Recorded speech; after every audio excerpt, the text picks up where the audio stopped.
or adversaries, that sort of thing. Gus maybe is either the new Gus is the son of the original Gus. He's living in his father's shadow. Yes. But couldn't kick, wasn't a good football player, so had to do basketball. Yeah. No, I feel like we're missing a step. I think what it is, so Gus is the field goal kicking mule, right? So Gus's son hated sports because his father was always away winning Super Bowls and things like that. So he actively went away from the sport, and his mother would never let him try any of these sports, forced him to stay away from sports. Very similar, by the way, to what Adonis Creed's mother was this trying is to do what with I'm him. saying. Yes. And then all of a sudden he discovered he has this talent. He's not quite sure where it comes from. And then one day he's in the attic. And yes, in this movie, mules are in the attic. And he sees an old scrapbook, an old NFL Films episode of Gramps kicking game-winning field goals. And that's where it comes from. And now we're off. And now here we go again, Gus 3.0. Okay. Right? I like this. See, you gotta just get the wheels turning. Well, and also, I mean, this has real drama. I mean, this has a real family angst to it. This is something that we as humans can relate to. At the end of the day, we're all the same. Exactly. Yeah. Exactly. We all struggle, and there's always that push and pull with fathers and sons. Honestly, it's a Tom Cruise movie with a donkey. And he just wishes that his dad was there. He just wishes that he could see him achieve this level of But he's success. also struggling with the fact that his father never wanted him to participate in sports to begin with, and that his grandfather would be very proud of him, but he's worried about alienating his father. They haven't spoken in a long time because he decided to go follow the path of kicking. It basically writes itself. Is this up to the level of professional, like NBA, or is this college level, or is it high school level that Gus 3.0 is competing Oh, he's at? a pro. He has the gift, right? He's just one of these things. He realized, he went out and messed around in high school one time, and all of a sudden he couldn't miss. He's like, well, the other thing, too, we need to age him up to a point where he's an adult. He's supposed to know what he's doing with his life. He's got a family. He runs a small tax business. Right. So at some point, it's bleep or get off the pot. You got to figure out, are you going to become a professional basketball playing donkey, or are you just going to move into the corporate world like everyone else? Just take this totally conventional route. Yeah, sell out, exactly. So does he shoot with his nose or with his front hooves? Emily, he kicks it into the basket. It's like you're not even paying attention. I'm playing. Okay, you can't kick just when we think we have you, Emily, just when it seems like you are totally in rhythm with these projects, you throw out these. But it's against the rules to kick in basketball. Actually, it's not. It actually isn't against the rules. So what's the rule then? I believe you can get the ball in any way you want. I actually don't think you have to shoot it in. We can take some poetic license. Let me look this up. We can figure out a way that maybe it's a human can't kick it into the net, but a donkey, because he does not have arms, can kick it in. I might be confusing volleyball rules. You can kick it in volleyball. You can kick it in volleyball. Yes, I think you can't kick it in basketball because it's called. If you kick it out of bounds, it gets called against the other team. They rewind the clock. So that's why it would be that if you do it with your nose. But that's always a pass. That's not.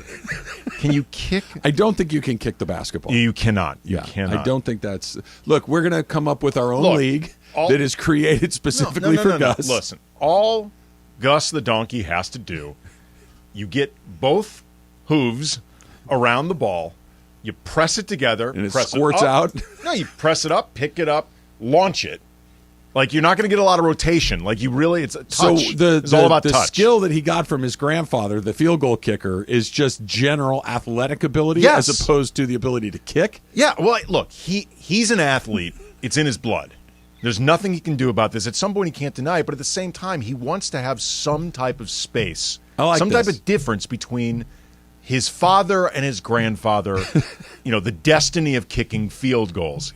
He wants to be his own donkey. That's why he picks a different sport. Right, exactly. It's athletics, but it's not football, so he can live his own life. Exactly. From you, Dad. We need a love interest. We need somebody that's got his best interest, whether he's playing or not. I still love you, Gus.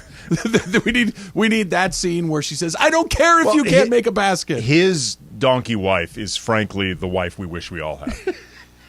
Or she could be like Adrian and be the ones like, why are you always rooting against her? You can't win. You can't win. She's the worst. She's the worst. No. I think actually Adrian, in the grand scheme of things, she put up with a lot. Look, those robot butlers that Rocky had don't buy themselves. He needs to get in the ring with some of those tomato cans to buy them. Right, but she, as she noted, they had more money than they ever needed. And in the beginning, she's actually the one that convinced him to get into the ring with Creed. Look, Andy, but there comes a point where it's like, I don't want to watch you get your face kicked in over and over when it's not needed. Did they not realize the more he got punched, the smarter he got? That by the time we got to the third movie, he was basically a senator. He did grow much more sophisticated and much better haircuts. He went from having the satin tiger jacket into being a statesman, basically, by the time we got to Rocky IV. It was a weird thing. And ironically, in real life, there was more focus increasingly on Stallone not seeming smart, which in reality he actually is pretty smart. Sure, he's had multiple like genre-defining characters that he's gone to the well several times on and made a very nice living doing it. His hair grew increasingly more sophisticated and higher. Right, and higher until Rocky V, in which case, remember, he lost all the money. Right. He went back to poor hair. Right, well, then he'd been a little punchy at that point. It's a very complicated storyline. Rocky Balboa, which is essentially Rocky VI, that thing's unwatchable. Remember, Adrian's gone. He has the restaurant that's named after Adrian. Oh, boy. It's a bummer. I'm glad I missed that one. That sounds bad. Sean Weller on Twitter says, Trev, are you guys seriously making reference to Gus, the field goal kicking mule? Yes, Sean. Yeah. What part of that is unclear? Look, this is what happens when Sliwa isn't here. We take the show in a very different direction. Here's an idea. DW says Gus wins the championship, goes to the White House for the meet and greet, and the president, Bobo, commander-in-chief. That's a post-credit scene. I think I wanted to be like post-credit where you had to stay in the theater longer so you can see the crossover. This is your Easter egg. This is your post-credits Easter egg. You have to know the auteurs that created it. Yeah. To know that they are connected. And this is setting up your multiverse. So we're getting good ideas here. Rich A wants to know who Gus's best friend is. If you have everybody but Emily is allowed to offer story ideas in this because you're resistant to the project, Em. I need positive reinforcements. I need somebody that has vision about the project. So if you're on Twitter at Travis Rogers at Cam Brothers, you can send those to us.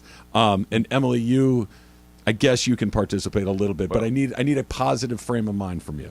Emily, think before you ask. That's all we ask. Think before you ask. Is his friend a human or a donkey? I think that's okay. That's a logical question. Good question. I really think it could go either way. Well, I'll tell you what it can't be. It can't be an ogre, or else we're going to get sued by DreamWorks. So it can't be an ogre. Think Can't Buy Me Love. Okay, so he's got this group of friends that are not particularly popular, and they're hanging out, but they're true friends. They care about each other. They're part of it. And then all of a sudden, Gus starts knocking down threes, and now the cool kids want to hang out with him. So he's got a little bit of, I could hang out with my old donkey pals, but I got this really cute girl. Your side, my side. It's all BS. Also, we know we have a lot of talented people that listen to this show, so if anybody has any mock-ups of what this might look like, what the DVD cover would look like, what the poster might look like, if you have any suggestions on that, you should... If Jay Moore wants to sign on for like a 3-picture deal, attaching himself, like he could be the president in Commander-in-Chief. He could also be Gus's coach. Like Jay Moore, I believe, has that type of versatility. Oh, he's got range and connections. Yes, we need the connections. I think the connections are important too. Look, the movie's basically made. We just got to write the script. I think John Voight should play the other team's coach, like the evil team's coach. Okay. Yes. Welcome to the team, Emily. I'm adding some welcome stuff. to the That's team. good. These are very, very good ideas along the way. I don't know if you've seen me move around a ton today, but I played pickleball yesterday. Huge mistake. That's coming up next. It's Trav and Slee, 710 ESPN. So what's...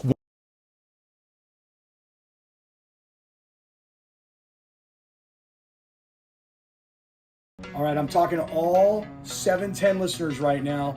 Let's start off with this. March 18th, it's a Saturday afternoon. Miles Square Park in Fountain Valley. That is where I am about to teach everybody a little bit about pickleball. And the reason is because you see my father here is a world champion pickleball player. And while I have never played pickleball, not one time in my entire life, I already got my own racket, which means I'm about to kick some you-know-what. So come on out and support. Be there. We'll all watch college ball games together, and we are going to win.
Kamenetzky, sitting in for Sliwa. The NBA All-Star break is still here, which means I have a moment to remind you to download the all-new ESPNLA app if you haven't got it yet. Just search ESPNLA in your App Store or Google Play. Download, tap, BAM! You got Travis and Sliwa in the palm of your hand. Never miss a moment. Right now, don't miss a moment of Travis and Sliwa for your Tuesday. Nicely done, Taylor. I feel like this is how all movies are made. Just a kernel of a good idea, and the next thing you know, we've kind of created the entire universe. Well, you brainstorm. Yes. Like you get an idea and you don't let go of it. Just keep turning it around, turning it around. Storyboard. So like make that whole wall back there just a storyboard. So you have like little index cards. I like it. Pickleball tournament is coming up. The inaugural Pickleball Madness tournament, March 18th. 10 a.m. till 4 p.m. Of course, we are at Milescore Park in Fountain Valley. Lots of seating still available, reserve seating. You can register at ESPNLA.com. Of course, it is open to everybody that would like to come. All the spots to play in the tournament have been filled. A big thank you to Johnsonville, Hoffy, and Zico Coconut Water. There's going to be TVs to watch all the college basketball, Pop-A-Shot, pickleball demos. There's a kids zone. There's a beer garden. There's complimentary food and drinks. There's a DJ, entertainment, prizes, giveaways, 360 photo booth. There's a lot going on, including us playing pickleball. I am very, very happy to hear about this coconut water being on hand because I feel like a lot of us are going to need it. You're going to need some hydration. Yeah. You're going to need to make sure that your bodies are functioning properly. Because, and I've been playing a little bit, right? I've been playing a little bit of pickleball, trying to get ready for this thing, simply because I don't know the game, and I'm trying to learn the game and learn what works and what doesn't work and all those sorts of deals. And just get out there and get a little exercise and have some fun along the way. Go out with my buddy Brad yesterday to play pickleball. We played 3 games to 11. Okay, I won't ask you at this point, Andy, to recap the scoring system because I know that that's probably not a good question for you at this point. However, the game takes, let's call it 20 minutes to play. So we played for a little bit more than an hour. We played 3 games. I went 0-3. Got my clock cleaned in 2 of the 3 games. So this was not good to begin with. I walked to the pickleball courts near my house. I play the match. It's fine. I feel good enough. And as I'm walking home, I notice that my knee is starting to bother me a little bit. It's a little like rusty, for lack of a better. It doesn't bend quite the way that it's supposed to. By the time I get home, it's more or less seized up to where I can't bend it at all. Now here we are. I iced it last night. I've taken all of the pills. I've done all these. I get up this morning, put my feet on the ground, getting out of the bed, and hear an audible pop out of my right knee. Ooh. It hurts every time I bend it at this point. So Team Thick Van Exel is going to be operating at a disadvantage, that I can barely move today. And this is after playing pickleball for 1 hour. It's a lot of pressure on Sliwa. And who I would bet my bottom dollar has not touched a racket or paddle at this point. Yeah, I would like to practice, and I mean, and by practice, I mean actually play pickleball. I've never played pickleball in my life. I've seen it played one time. And there was a little while, because, obviously I signed up to do this. It's going to be a lot of fun. These type of events are always really, really enjoyable. I don't think, I'm going to win this thing or ever come close to winning it. No, I'm not looking to win. Right. I'm looking to survive. Right. There's too many people who've actually played. So for a while, I was like, look, if I don't ever play pickleball and I just step on the court and have to wing it, so be it. But I keep hearing now from people about either how strenuous it is, how hard it is. We were talking about it yesterday. You're like, well, this is like an injury-free sport. Apparently not. Apparently there is. Maybe I got hurt on the walk home. Maybe it was some of the stairs coming out of the park that triggered this entire thing. But I am in a great deal of distress today, and that's after playing moderately aggressively for 1 hour. And probably this is the third or fourth time that we've played. I'm a little concerned now. I had not been concerned at all, but between hearing, Mace and Bergman and Jorge talk about how difficult it is, and now hearing about you getting injured from basically playing pickleball once, I am concerned now. I keep going back to, I got hurt during the ESPN celebrity basketball game. Granted, it was me playing too hard, but when I leave it out on the court, Andy. When I enter these situations, a competitiveness does take over. You actually want to do well, and it led to me hurting myself during this game. What do you think was the contributing factor to my particular injury? Just my age, my general lack of not playing sports like that very often, or me being significantly overweight? Which of those things is the deciding factor? D. Yeah, I had a feeling. D. I had a feeling. That's exactly what it is. So, I don't know. We'll see. Maybe it's a 24-hour thing like the flu. Maybe it'll heal itself. I mean, were you taking anti-inflammatories? I've taken more than my fair share of Advil from about 6 o'clock yesterday till this morning. By the time the tournament actually is here, are you going to be on a straight up painkiller diet? Oh, I'm going to start taking the needle. I'm going to basically do with guys like Patrick Mahomes in the Super Bowl. I'm sure when he re-aggravated that high ankle sprain going into the locker room at halftime, and he probably, got right, so to speak. I think I'm going to be getting right. This will help. Thank you, Carl. Yeah. A Theragun here. Ooh, those things are great. Excellent. What about a PRP or a blood spinning? Maybe I'll take a quick trip to Germany. Yes. To get that done. Wasn't Kobe the one that would go to Germany? Kobe was the first guy. There have been more NBA players since, but Kobe was doing it back when it was new, and I'm not sure legal in the U.S. It may be now. It may actually be now, but I think then it was not something that was approved of in this country. I don't know how to turn this off, Carlo, and it's basically going crazy. It's great. Yeah, It's operating at its lowest speed right now. I tried to turn it off, and it felt like a lawnmower was in my hand, and I don't know how to turn it off. I want you to leave this here, but I need you to show me how to turn it off. I'm very technologically advanced. What do you think? I highly recommend.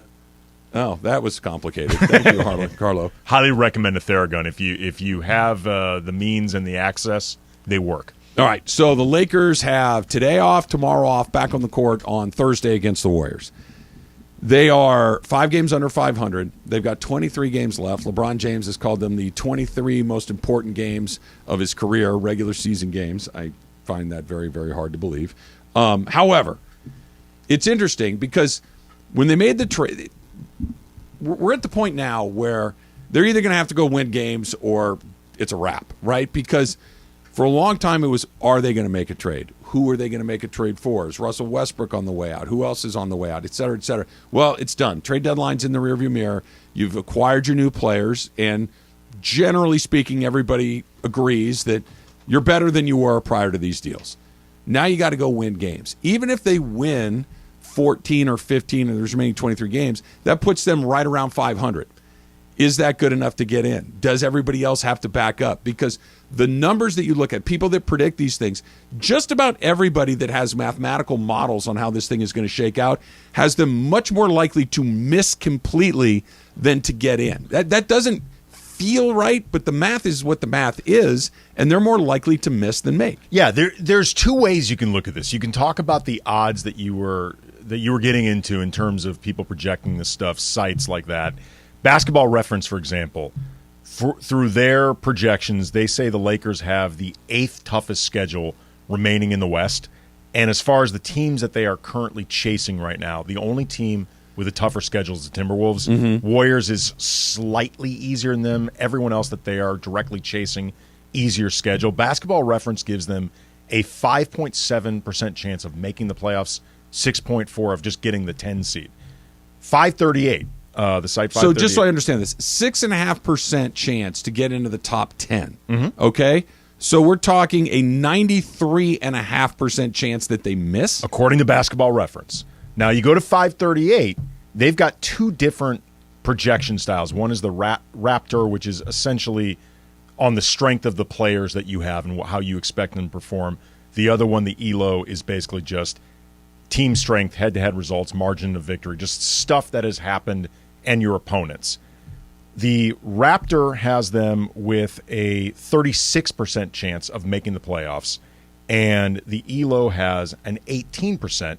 Interesting, though, with the first one, they have better odds, according to 538, the Raptor projection, than the Blazers, the Thunder, and the Jazz. All ahead of them. All teams they're chasing. With the ELO, it's just the Blazers. What is, though, I think something that can give Laker fans optimism, though. This road is going to be difficult to get to the play-in and then hopefully the playoffs. Like, there's no way around it. Even the rosiest projections has them less likely to make it than more likely. But if they do manage to get into the playoffs, it means by definition they're playing really well. Like, they cannot back into it. It is basically mathematically impossible unless like 3 or 4 teams ahead of them go 2-21, something like that. Like, they can't back into it. They have to play well. So if they make the playoffs, it probably means this version of them is a pretty good team.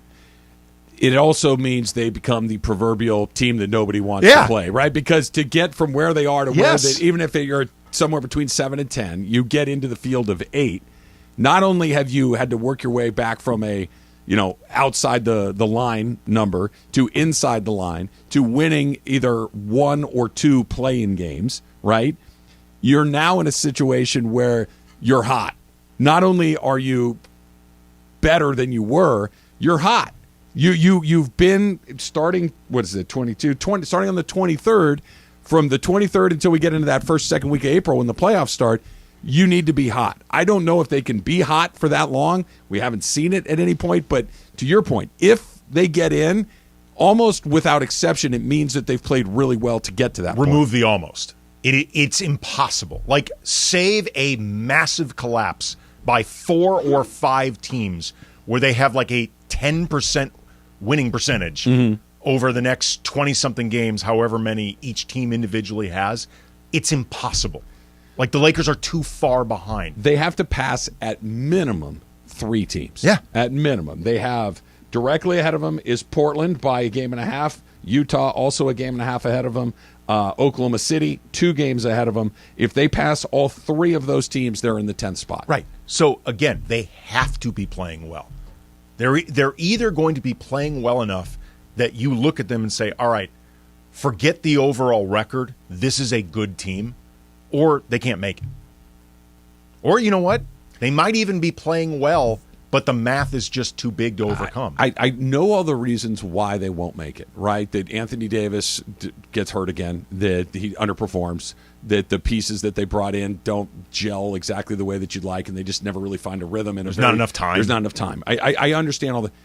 This feels like one of the 10 best teams in the Western Conference. As currently constructed, it feels like one of the 10 best teams. Maybe there's not enough runway to get in there, but it's just enough runway, it feels like, to maybe sneak in that 8, 9, or 10 range. And now, all of a sudden, here we go. As a new-look version of themselves, they've won 2 of the 3 games they played. I know the Warriors did not have Steph, but the Lakers didn't have LeBron. Right. And, that's a wash. They beat... Who did they lose to? Portland. They lost to Portland. Yeah. And that was a weird game. Like, Portland was so incredibly hot from behind the arc to begin that game. Like, the Lakers just put themselves too far behind the 8 ball to really catch up. but they've won 2 or 3 games. Well, it doesn't help that when you give everybody wide open looks all night long. There's hot, and then there's hot without any defense. Yeah, at some point, it's like, maybe Matisse Thybulle is going to make this shot. At some point, everybody's making it. These are NBA guys. Unguarded NBA players make some threes along. Let's try a quick phone call. Let's go to Chino Hills and David. David, you're on with Trav and Andy. What's up? Hey, I had a quick idea for your Gus movie. So Yes. I looked it up. Donkeys live like 27 to 40 years. So if we're looking at this right, this is definitely going to be, I think, Gus's grandson. Yes. And if his son is moved away from sports, but I think what you do is you kind of take some stuff from the movie Coco, where their family forgot their love of music, but now you're looking at this family's forgot its love of sports. Yes. And so the grandson who's been hiding his love for the game because his family's been denying it, he finds an old, instead of NFL jersey, it's the DFL jersey, an old dusty Donkey Football League jersey up in the attic. What is this? This is belonging to my grandpa. And then he falls in love, finds all of his natural ability. But the end of the movie is a montage of him growing up, going through elementary school to middle school to college, all the way to the NFL, and there's a DFL, and then $100 million opening weekend, and you're done. Thank you, David. I mean, not a dry eye in the house No. at the end of that. No, I mean, look, who doesn't like a donkey montage? Yeah. I think that we can all agree that the one thing that is a guaranteed tearjerker is donkeys kicking field goals and shooting hoops played to sad music. Well, especially generation by generation. Sure. You get the rights to Cats in the Cradle. He said something interesting that I think we have to make an important plot decision right now. Is modern Gus playing sports clandestinely away from the family to avoid the wrath of his sports-hating father, or has he never played at all because his dad forbid it, and now he kind of stumbles into it later in life? I'd go neither. I would have him avoiding sports because he's looking for his own identity, but in the process is essentially denying his own destiny. That's the way I would do it. Personally, right. we need to kick that around. But first of all, I just appreciate the way David recognizes the emotional resonance. Plus, he did animal husbandry research that he figured out how long donkeys live. So this is an important part of the movie. He saved in the budget. Like normally, we'd have to hire someone like that. That work's already been done. An AI-created poster for Commander and Chimp. We have that? Yes, we do. All right, that's coming up next. Wow. It's Trav and Slee, 710 ESPN. If you've been hurt in an accident, it stinks, it's scary, it's confusing, and you might not be sure what you're supposed to do next. I'm here to tell you what you need to do after you get yourself safe is you got to call Sweet James, 800-500-5200. If you've been hurt in a car accident, motorcycle accident, truck accident, whatever it may be, call Sweet James, because personal injury is all they do all day, every day. Their success is driven by their passion to help their clients. You do not want to take on the insurance companies by yourself. They're not looking out for you. Sweet James is. A winning record helping injured victims get the medical care needed with life-changing settlements. So do what I've done. Do what my friends have done. Call the accident attorneys at Sweet James. 800-500. All right, we're reminding you that Pickleball Madness, or March Pickleball Madness, is coming up on March 18th at Miles Square Park in Fountain Valley. It's free for all non-participants, and there's a million things to do, Al. All right, 10 a.m. to 4 p.m. Come out, hang out. We do these events every time we do them. We love having listeners there. We got our Pop-A-Shot Challenge. We got a beer garden going on. So we got everything going on. Don't forget that day. Games for the kids. Bring the kids on out. It'll be a great time. You'll watch me and Al just wipe the floor with everybody because we're pickleball experts. We'll be out in the first round.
Kamenetzky sitting in for Slee, who's on the All-Star break. I thought Commander-in-Chief was like our thing, and then earlier, Travis said now there's a movie about a donkey or something. I think just a movie about Travis's knee would be great. Anyway, coming up around 10:45, producer Taylor's got Hey, Did You See? You don't want to miss that. Travis and Sliwa continues right now.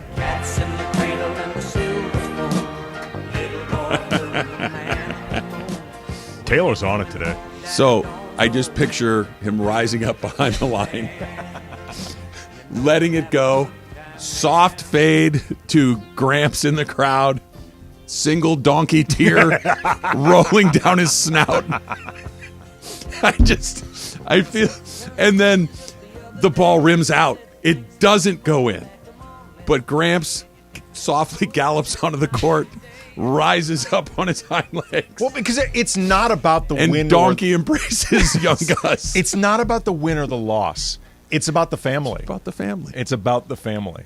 You think it's about basketball? No, it's about a donkey family. No, by the end of this movie, and really by the end of this, dare I say, trilogy, you understand what it's really all about. Are we going to do shooting on all three of these simultaneously, like the old Back to the Future movies, where we make them all at the same time? This is our avatar. Yes, exactly right. Exactly right.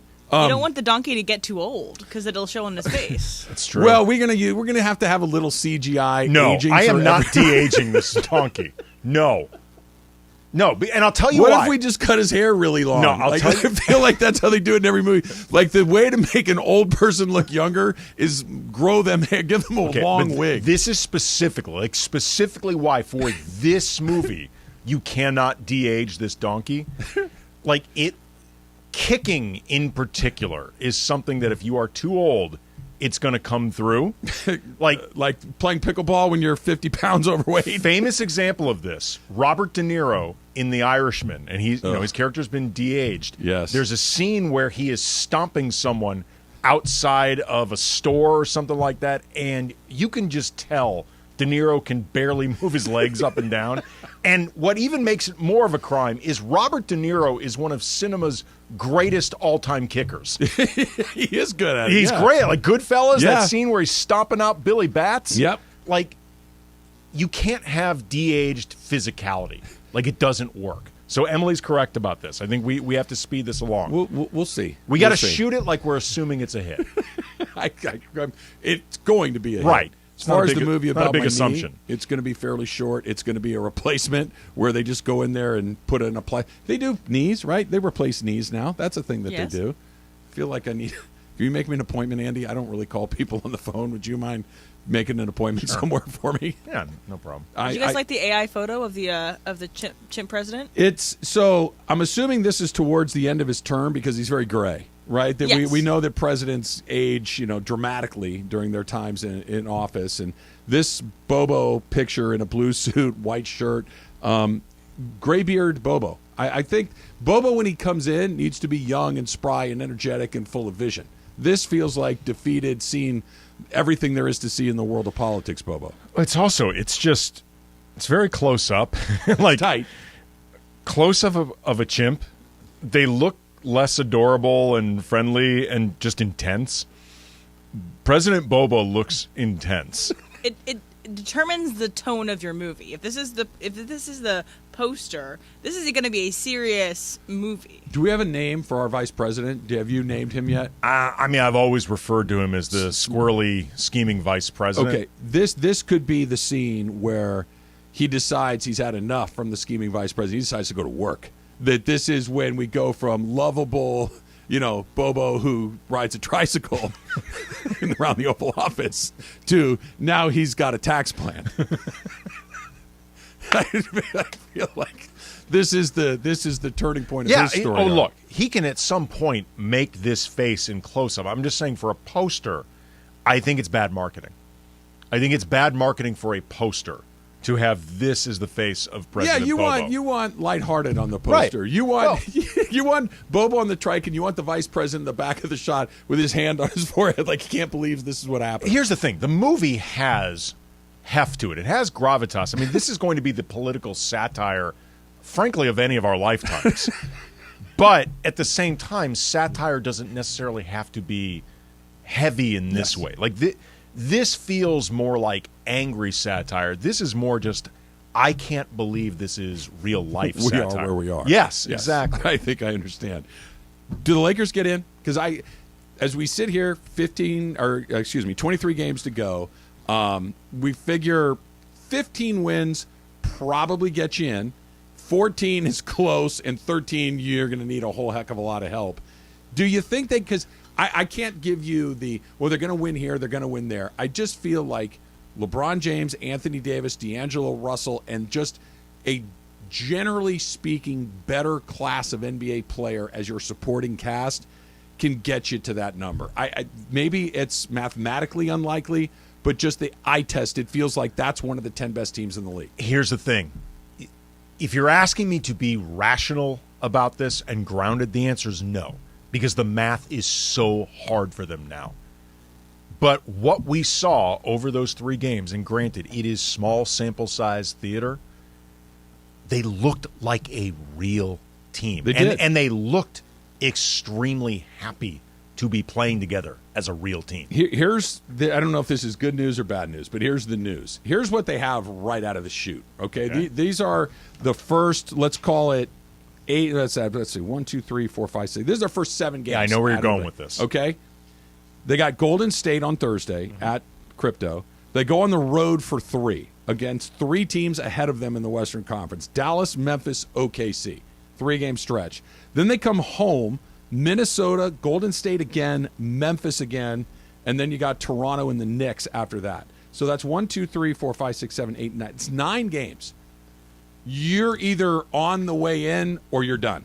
We're going to know by the time we get to the Knicks on March 12th, you're going to know whether this team is in it or not. Well, here's the thing about this. They have a real opportunity because insofar as teams that they are directly chasing, in your next 7 games, you've got 2 with Golden State, and we don't even know if Steph's going to be available for 1, if not both of them. Yep. You've got Minnesota. You have OKC. Like, those are all big swing games. Like, the next 7 games could actually determine their season and, like, just determine how much of this math is live. And here's the thing, too, Andy. It's not just if you split all of these games. These 8 games, you go 4-4, that's bad. Yeah. You can't just say, hey, we're better than we were. You beat Golden State once, you lose them to them once, you beat Memphis once, you lose to them once. This is bad. Time is as much your enemy as the schedule is. And if you burn 8 games off the schedule and you're still 5 games under 500, it's a wrap. You're not digging yourself out of it. That if you're going to get in, and I think that they probably will, if I'm just going by my gut, not necessarily by my brain, gut and eye test, you need to win, at least 5 of those first 8, and 6 would be a whole hell of a lot better. These upcoming 7 games, like all 7 really matter just for their overall record, but in particular, the opportunity to get right out of the gate 4 teams that you are directly chasing, that's a really big deal. Like, that is a really, really big opportunity for them. They have to get, like, those 4 games they have to win. Yeah. Like, just from a practical matter, they have to win. And they can't have another one of those games. I'm curious what Laker fans think. 877-710 ESPN. Do you think they get in, seeing the schedule, knowing the time, knowing the additions that they've made? Does it happen? 877-710-3776. That this is something that has to happen, or can't happen, I should say. This idea of where they let one slip through their fingers, right? How many times have we had where they don't close out on a 3, or they give up a 3 when the 3, those mistakes, you go, what are they doing? Or they miss a couple of free throws at the end of the game. They have a blown defensive assignment at the end of the game. These things that are preventable. Not that you just get beat by a team that's better than you. If you go and play against Dallas and Kyrie and Luka kick your ass, all right, whatever. But if you go and play against Dallas and Kyrie and Luka don't do that, and you're in a possession game down the wire like the last time that they played Dallas, and you just decide for some other reason to give Luka a wide open step back 3, there is no more, we let one get away. That could be the difference between you getting in or not. Something interesting, too, that I noticed looking over their schedule. I actually, last week we did on the Locked On Lakers podcast, which is available 5 days a week, anywhere you get your podcast, iTunes, Spotify, Stitcher. Can I ask a question? Sure. Is there a YouTube component? There is a YouTube component, Good. Travis. I had a feeling. The show can be watched Yes. on YouTube or downloaded as an audio product or and it's wherever I get my podcasts. everywhere you get your Good podcasts. to know. But last week we did a scouting report of Malik Beasley and Jared Vanderbilt with David Locke, who's the voice of the Jazz on radio, and he's also the Great owner guy. of the network. Yeah, great guy. Also my boss. Yeah. Great guy. Me too. But One of many. one of many. 2 of the last 4 games the Lakers played this season, including the last game, are against the Jazz. Mm-hmm. It's really interesting to wonder what they're going to be like at the end of the season, because They could be run up a white flag by then. they could be. Yeah. Which could be a real opportunity for the Lakers to have 2 of their last 4, assuming they're still alive. Yeah, to try to predict where either of them are going to be a month and a half from now, who knows? Yeah, the Lakers have back-to-back games against the Bulls, who by late March, they may be done. I just want to throw something out there real quick, before then we'll go to Hey Did You See very quickly. Warriors, Dallas, Memphis, 2 of those 3 on the road. You lose all 3 of those, your season's over. Pretty much. You lose all 3 of those games, and the Lakers basically have a hole in the side of their boat. Particularly the Thunder. You Yep. have to win the Thunder game. Hey Did You See coming up next. It's Trav and Slee. Andy's in for Slee on 710 ESPN.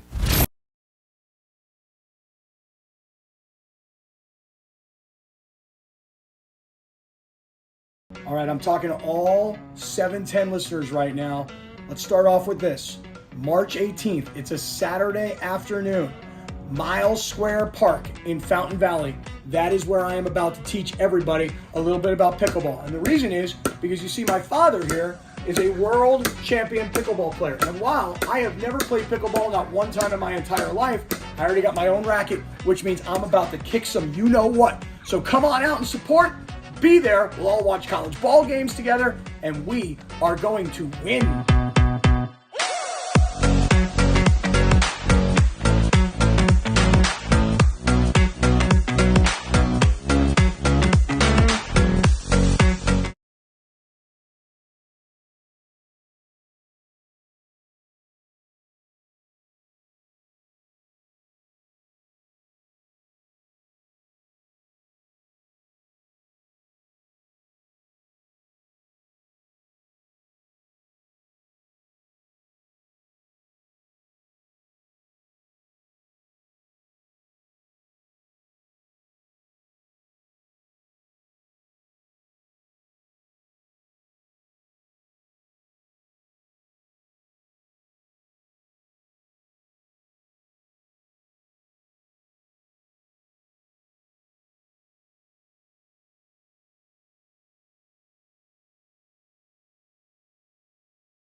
Tuesdays and Thursdays. Hey, did you see that sky today? Did you guys see that? Basically, the days we don't do Ask Slee, we do this thing. It's called Hey, Did You See? Did you see that? I saw it. I did it. Did you see the memo about this? I mean, I'm excited. You can tell by my read. Hey, did you see? Did you happen to see? It's time for Hey, Did You See? Hey, man. Did you touch my drum set? Have you read this? Right now on Travis and Sliwa. Were the Raccoons back last night? No raccoons. Yeah, I think I saw So you a got couple. a good night's sleep? They weren't distracting or bothering you last night? Not at all. Good news. I got an idea for Gus. What's Okay. it called? Gus. What do you think about Gus as a Centaur? Huh. He could shoot the basketball a lot better, and maybe people could relate to a human being as a face. It's interesting. We'd probably need to focus group how the average audience feels about centaurs. How are you not going off on Taylor? Because this is a good idea, Emily. No, it's not. I It's the same thing as mine. I didn't say it was a good idea. I said it needs to be focus grouped.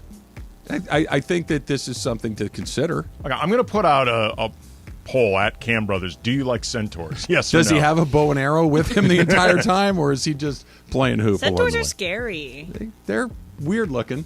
Yeah. What about a Pegasus?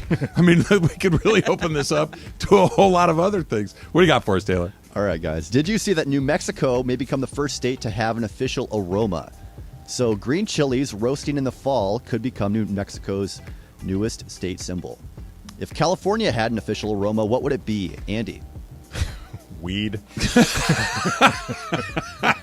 Especially right where we're sitting. I'll tell you right now, that would be the LA Live parking garage. Yeah, the East Garage at LA Live has a very specific scent. I mean, I'll tell you right now, if I'm really answering this honestly, it's weed. You smell it everywhere in this state. It's a really good answer. I got a couple, kind of similar to where we are right now. Bacon wrapped hot dogs cooking on one of those flat tops with the onions and the bacon and all that. That is a very good distinct answer. and pleasant aroma to it. If we're going like more generally speaking California like agriculture vibe to it, I don't know if this is just me and where I grew up and where I went to school and everything, but eucalyptus has an incredible association to me with the California coast, because in Santa Barbara, in Santa Monica, places where I've spent a great deal of my youth and young adulthood, there's tons of eucalyptus everywhere. When I was out at Riviera last week, there's a million eucalyptus trees out there. And especially when it gets a little damp and wet, it has a very distinct and very pleasant, in my opinion, aroma to it. So maybe if we're not doing a food scent, I'm going eucalyptus. Let's not overthink this. It's weed. It's weed. Yeah, I that's the best answer. Emily, do you have one? I can't really argue with weed. It's a really, or like exhaust from cars, maybe. Not actually pretty good too. Yeah, I like that. Weed, exhaust, and eucalyptus and bacon. It's potpourri, basically. Wow, that is quite an aroma. All right, next up, did you see that respondents of a survey were given a list of forgetful moments and asked to select which they find the most embarrassing? So 32% of people believe forgetting someone's name is the most embarrassing blunder. So, are you guilty of forgetting names seconds after someone just told you, and how do you combat this issue? Travis? Yes, and ask again. And I would not put this on my list of embarrassing blunders because I'm bad at this. I need to learn somebody's name at least 4 or 5 times before it's going to stick, and occasionally more than that. And it's one of those, you just have to own it. That if you're honest about it and you just kind of say, I'm sorry, I know you just told me, but tell me again what your name is. The first time you do it, it's fine. Maybe even the second time. Now, you can't do it 3 times in a half an hour. That's pretty rude. But, yeah, I just ask again. You just told me your name. What? Oh, yeah, Dave. Nice to see you, Dave. My bad. I am so bad with this, and I never let on. Really? I just go for it. Like, there are people that I've worked with in professional capacities, whether in this building or oh, really? People that, go on. Other writers, other radio people. I don't know their names. You don't go with that thing where, like, let's say you run into somebody over at Crypto, right? That has covered the Lakers. You've run into, just say, I'm so embarrassed, but I know you've told me. But tell me your name again. Nope. You're not going to do that. Nope. I maintain the lie. That's what I do. If he says, "Hey, Andy, good to see you," your response is, "What's up, buddy?" Also, like in the press box, do they have like names and stuff that you're yes, they're little I tags. sometimes try That's to spy. helpful because There's you can go like, "Hey, because that's what I do for Rams games. Sometimes if I forget people's names, I'm like, "Oh yes, this is who you are." Here's the thing: if you're super friendly enough, they just assume you know their name. Yeah, that's why you got to ask once you don't know. No, no, you maintain. You got to the lie. go. You can't go 3 weeks of seeing him every game. 3 weeks, try 10 years. Yeah, that's bad. I do 3 weeks sitting That's on my bad. head. Just call him man or dude, whatever. Yeah, man. I do dude, think it's buddy. kind of a weird power move, too, to never remember somebody's name. I know it's not done for that purpose, but it oddly is. Especially, I know you remember mine, but I haven't gone to the trouble to try yours, Simpson. I don't. Hey there, Grammy. I don't think of it as a power move. I think of it as an indictment of me, but I don't correct it. Emily? So, what was the question again? Like, what was the phrasing? I just asked if you have this problem and how you combat it if you do. I I've been getting worse and worse at it over time, and I do the same thing where it's like, hey bud, or hey whatever. Unless they are someone who consistently shows up in my life, I don't really bother to learn their names necessarily. She's power moving it. So it's if they're going to be there a lot, then I usually ask, or I ask someone else in the crowd. So like, for example, if it's a new person at work, I might ask, hey Amanda, like, what's her name again, so that I know the situation. Okay, next up, did you see that a California university is considering using a floating barge as a dorm due to California's housing shortage? Students at Cal Poly Humboldt call the barge a prison boat. So, how long do you think you could live on a boat, Travis? 0 days. I am not a. I'm you get not seasick? I don't get seasick. I just have no interest or desire. Or look, if it was docked in a marina, maybe. Like if I were on a boat and then I just went in there to sleep at night, perhaps. But if this thing is somehow anchored offshore, even by a little bit, I'd go stir crazy. It would feel like a prison boat. I'm not a boat guy. I will. Anybody that's listening, if you want to invite me out on your very fancy boat for the day, I'm in. If it's like a Succession type boat. Yes, but if this is hey, do you want to just go spend a day or two on the boat floating? No, I'm hard pass on that.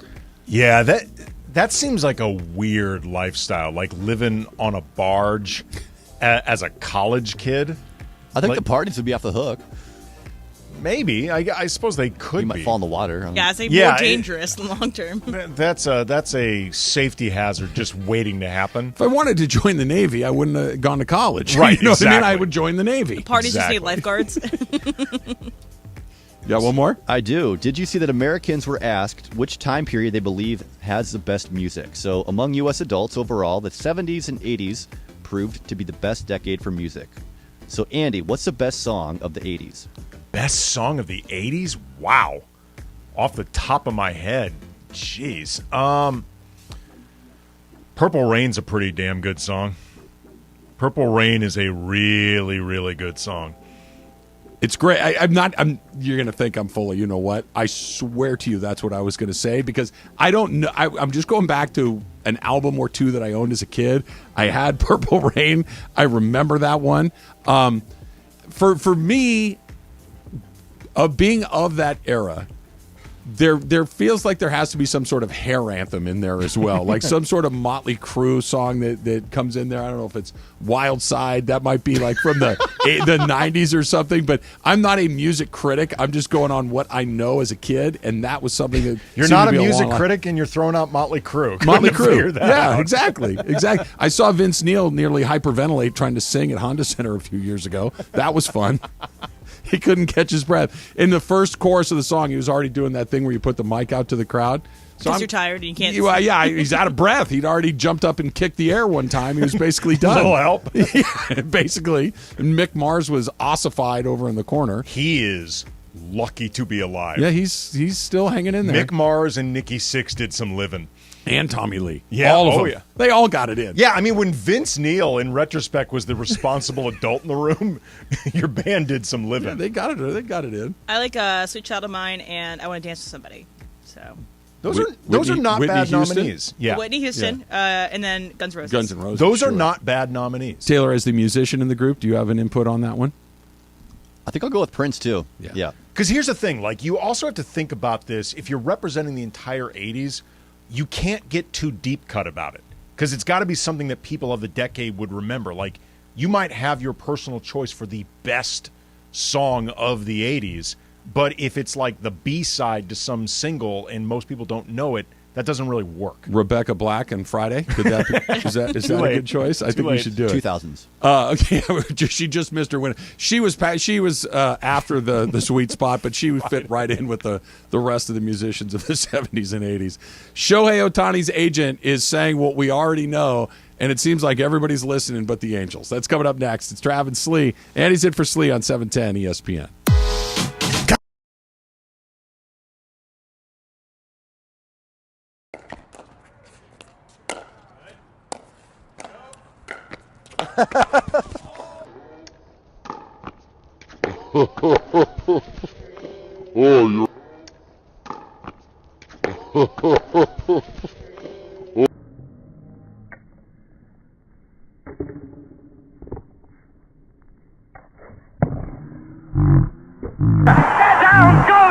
Frazier!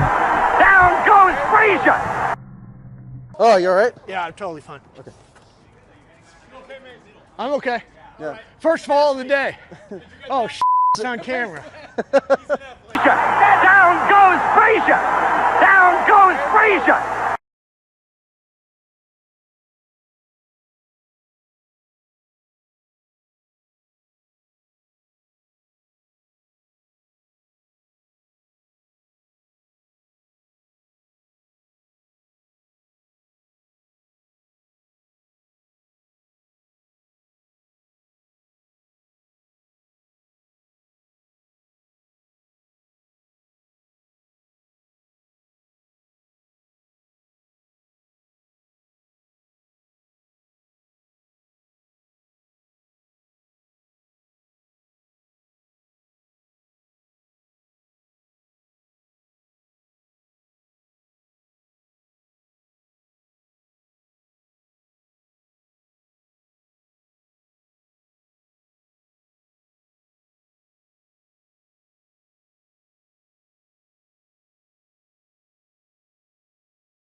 And it is Travis and Sliwa, your Tuesday. Andy Kamenetzky sitting in for Slee. As we know, pickleball fever is all around us here at the station. By the way, go to our Twitter and Instagram right now, at ESPN Los Angeles. We've got the 8 best team names from our pickleball tournament players. These are from the fans. The 8 best.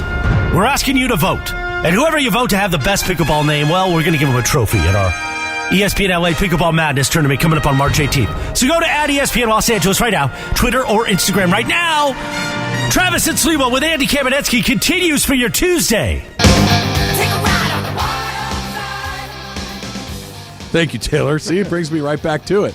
And this is when he hung the mic out to the crowd like, hook me up right here. Emily, I need you to pay very close attention to what I'm about to say here, because this is where Taylor's very shrewd suggestion for Gus is already starting to pay dividends. Andy put a poll out about whether or not we'd want a Centaur to be the star of our impending film, and what were the results, Andy? Yeah, I said no and no. Okay, well, I have a poll out at Cam Brothers.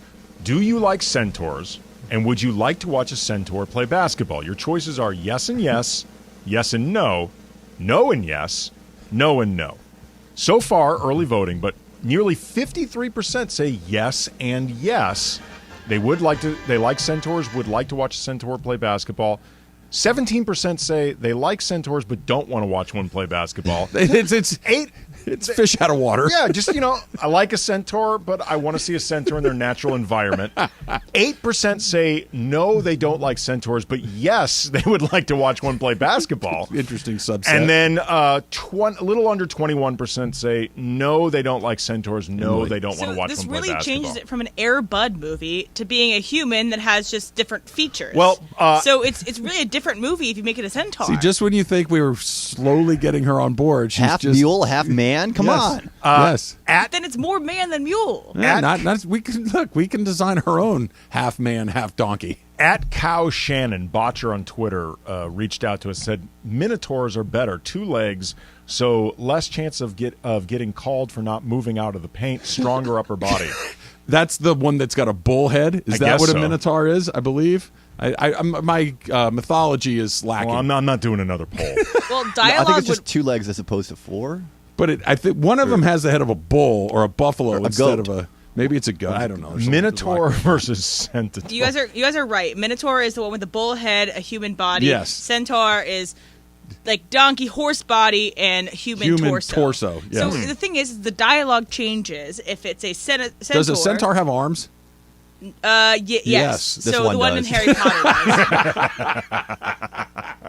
But if you have a donkey, then you have to have like the animated stuff, and it seems more like. See, or here it she doesn't goes with speak. the animation But in the again. Centaur, It's like she's not listening. I'm just saying the dialogue is different if it's a donkey versus a centaur. No, I don't think that it Emily, we changes so much. badly want to involve you with Yeah. this project. It's like you're begging us not to. It's like, look, sometimes not everything is for everybody. And I No. think this is one of those times where we're going to move forward without her participation. Apparently Taylor so. has now got an EP credit on this thing. Even if we don't go with the Centaur theme, just your your general understanding of the project is helpful. And the music direction, please. Oh, I'd like to do- would you like to write the score? I would, yeah. Ooh, Yeah. it's a big break for you, Taylor. Yeah, look, we've got actors, Jay Moore. We've got a score, Taylor Smith.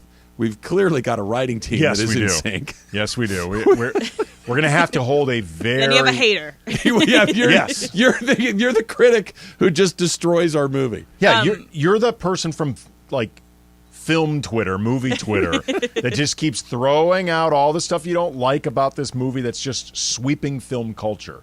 Taylor, are you going to do kind of a Scorsese approach where it's a mostly contemporary music? You mean as all your Rolling score? Stone songs? Yes, Like the contemporary Scorsese How does movie? "Gimme Shelter" sound on a fiddle? Or, I think Beast of Burden has to be the first. I mean, the opening credits. or are you going to do some composition, like an actual Oh, like orchestra? original? Mixture of both. Yeah. I need to see some stills of the film so I can to get some inspiration. The au revoir. Oeuvre, however you say. It's the one with the E on the Yes. end. That word. The Oeuvre. oeuvre. That's what I was Yes, going. I don't know. Something like that. Lakers have 23 games left. All of the mathematical models, like 538 and whatnot, say there is a far greater chance they miss than they get in. Let's try Mark in Chino Hills. Sorry, you just actually Mark hung just up. bounced? All right. Mark said they weren't getting in, and so does every mathematician that has a website, Andy, that they're not going to get in. Another team that is very unlikely to get in, different sport, the Anaheim Angels. Los Angeles Anaheim Angels, whatever they're going by. The Angels. The agent for Shohei Ohtani was asked if he'd be open to negotiating an extension during the spring for Ohtani. Keep in mind, Ohtani's a free agent at the end of the year. I've always been open to it, but there are several layers to this one. And Shohei's earned the right to play through the year, explore free agency, and we'll see where it shakes out. Said it before, I'll say it again. We're taking one day at a time. I'm not putting the cart before the horse on this one. So it all comes back to horses and carts. The Angels seem to be the only ones that are entertaining the premise that this is not fait accompli, that this is not already done, that he is leaving. And the longer they refuse this idea or think that they're in the mix, I don't know if it's necessarily detrimental to them, because I think he's going to move during the season. I think they have to move him during the season, because once you get, and it's usually the end of July, once we get close to the end of July, teams like the Dodgers and the Mets are going to be moving heaven and earth to try to get this done. They're going to be coming in with some of the more remarkable packages to trade for Shohei Ohtani than they're ever going to see. The one thing that can't happen is, hey, we think we got him, we're not going to trade him, and then he leaves for nothing. They have to move him, and in a weird upside down, inside out kind of way, it's actually really good news for the. I know you don't want to lose a transcendent, once in a multi-generation talent like Ohtani, but the way that you're going to get better is by getting a bunch of good players, not having one extraordinary one. Well, here's the thing about them, too. Right now, they have to project confidence that he's staying, because there's the gamesmanship battle going on for potential negotiations down the road. Like, you don't ever in these situations project panic, even if internally you are soiling yourself. Like, you have to put it out there that we are confident that we can convince this guy to stay. That has to be the external projection. That has to be the internal projection. I'm sure they're already hearing from other teams. Like, there's a certain amount of song and dance that you have to do that's just part of this. What really matters is just deep down in that building, how much do they really think they can keep him? Or, in the case of Artie Moreno, how much would he be willing to admit, I failed in my ability to keep him? Mm-hmm. Like, preemptively admitting this before you just recognize it because the dude walked out the door. Where it gets doubly complicated, and this is unlikely but not impossible. The Angels might be good. They might have put together a team that will be competitive past the All-Star break. Now, you could also look at it the other way. They made the playoffs in 9 years. They've basically been out of it by the All-Star break during Ohtani's entire tenure here.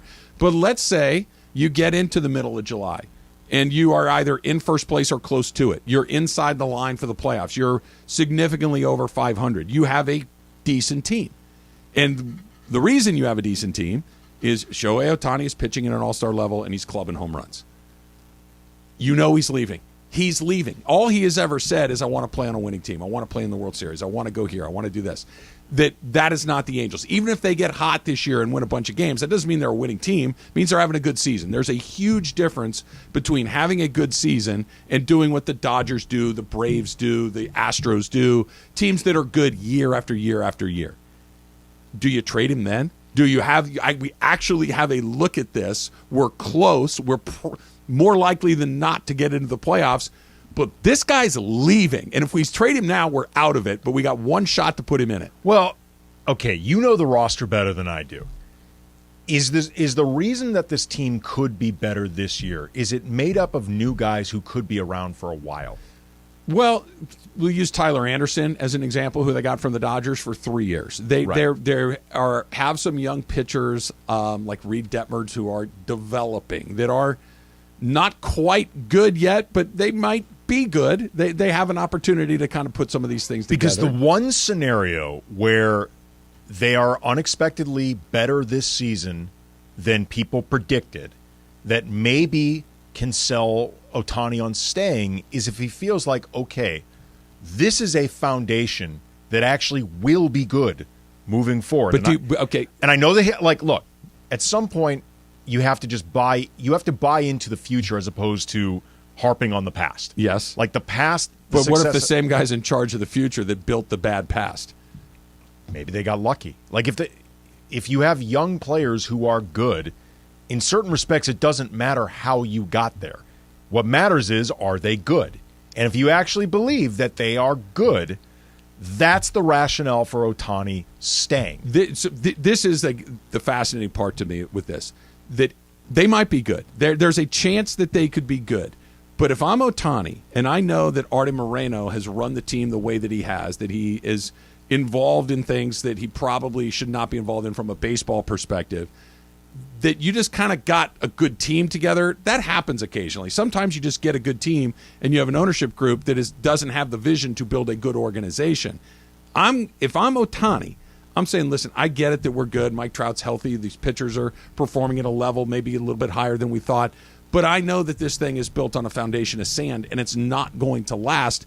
I'm telling you guys right now, I'm out of here. They have to move him at that point. Well, if he's that upfront internally about, I plan to leave, like the way Paul George had been with the Pacers when they eventually moved him to the Thunder. He just told them, like, I'm going to be leaving. Anthony Davis, in so many words, told the Pelicans, I'm going to be leaving. Chris Paul told the then New Orleans Hornets, in so many words, I will be leaving.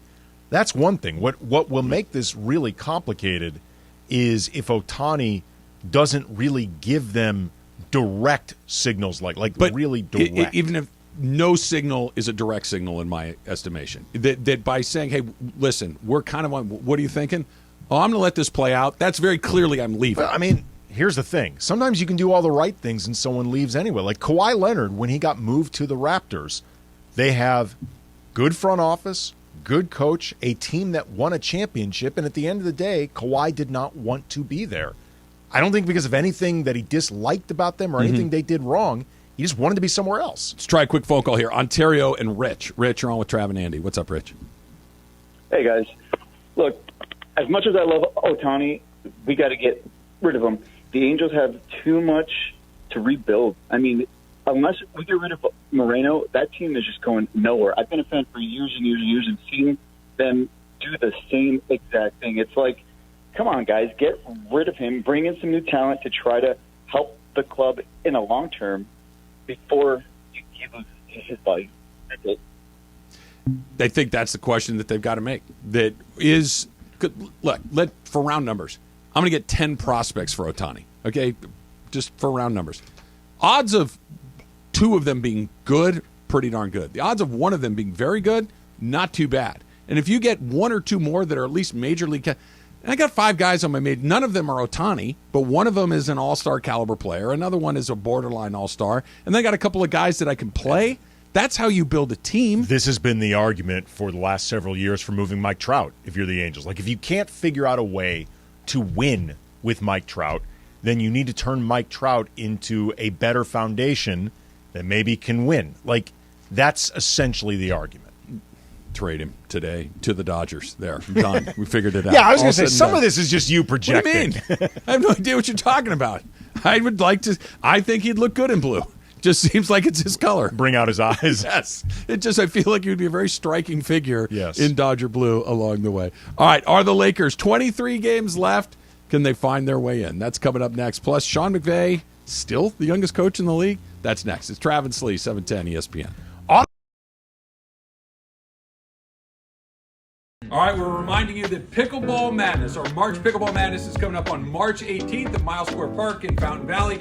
It's free for all non-participants, and there's a million things to do, Al. All right, 10 a.m. to 4 p.m. Come out, hang out. We do these events every time we do them. We love having listeners there. We got our Pop-A-Shot Challenge. We got a beer garden going on. So we got everything going on. Don't forget that day. Games for the kids. Bring the kids on out. It'll be a great time. You'll watch me and Al just wipe the floor with everybody because we're pickleball experts. We'll be out in the first round.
Coming up in minutes, the time you wait for every day around 11:30 a.m. Producer Emily's going to play Fact or Cap. That's coming up this hour on Travis and Sliwa on 710. Emily, have you confirmed with Mace that he's going to do Factor Cap with us today? Yeah, he was talking about it in Super Crosstalk yesterday that he's always wanted to be a part of Factor Cap, so texted him this morning and he's going to be a part of it. I might have some specifically Mace-centered Factor Caps, so be tuned for that. All right, so Mace is going to join us Factor Cap about 12 minutes from right now. We got a couple of quick tweets I want to get to.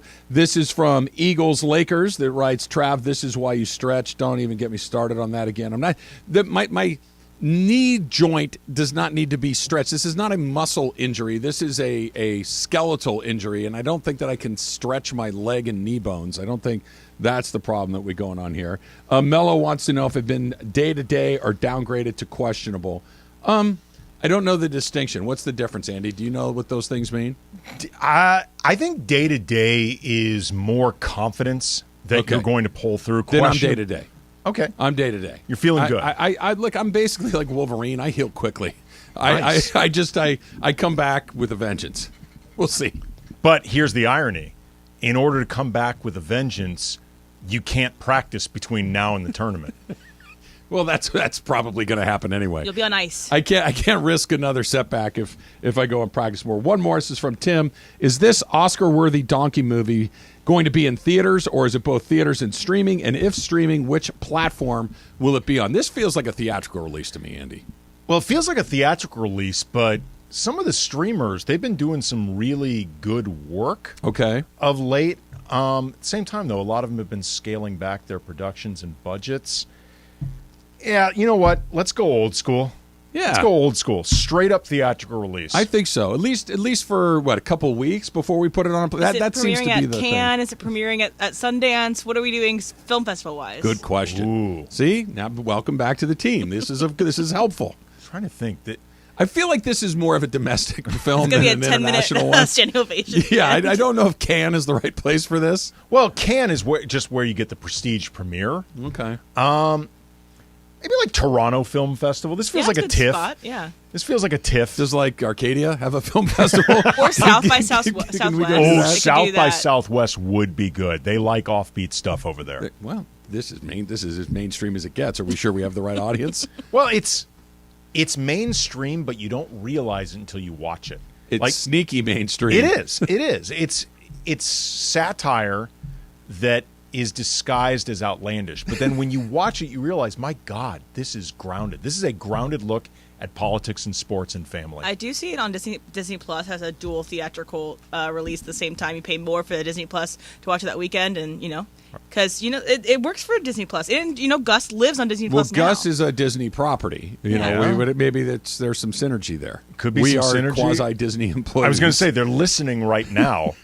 I mean, if anything, they might be going forward with this, with or without us. All right, Capitano Matt says the VP should be named Brutus. #et2. Yeah, this I think of all the things when it comes to making movies that would be a maze or TV shows or whatever, getting to name the characters is kind of something that I feel like I would be good at. Like they're like, as far as directing goes, I'm a big picture guy. Like I can't tell you put the camera over here, light it this way. Not into the details. Big picture, I can name some guys. So we'll I'll put that into consideration. Let's try a phone call. Let's go to Beverly Hills and John. John, you're on with Trav and Andy. What's up, John? John's not there. John. Okay, John had some good points, but he's just not there. The two people that have called about the Lakers, one said that they're not going to make it. John thought that John's back. John, are you there? Oh, yeah. There you are, John. What's up? First of all, I have to say Andy is the best ESPN fill-in guest of all time. I mean, he's got more game than Mason and Keyshawn and can step into their spots right away and upgrade the shows. Second, is this your brother or something, Andy? This is the best caller we've ever had. I'll tell you right now, John, you are the best caller we've ever had.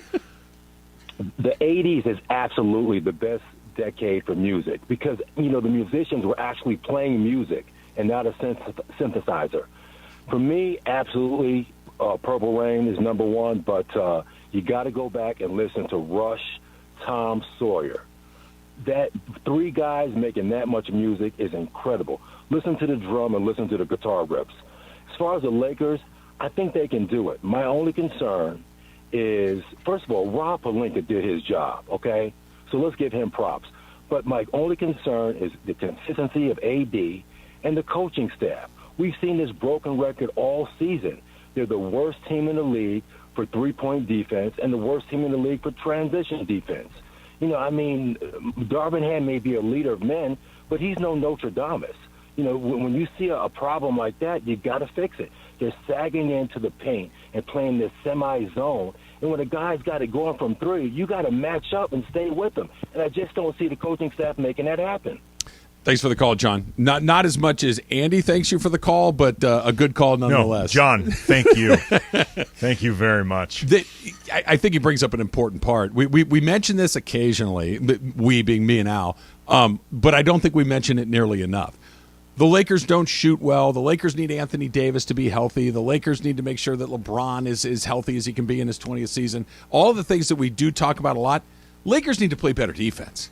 And this was supposed to be the peg that Darvin Ham hung his hat on, that we're going to get after you defensively, that effort and defense are going to be the hallmarks of this team. They do play hard. He absolutely knocked that target down as far as that we're going to go out there and we're going to compete for 48 minutes a night. They do that.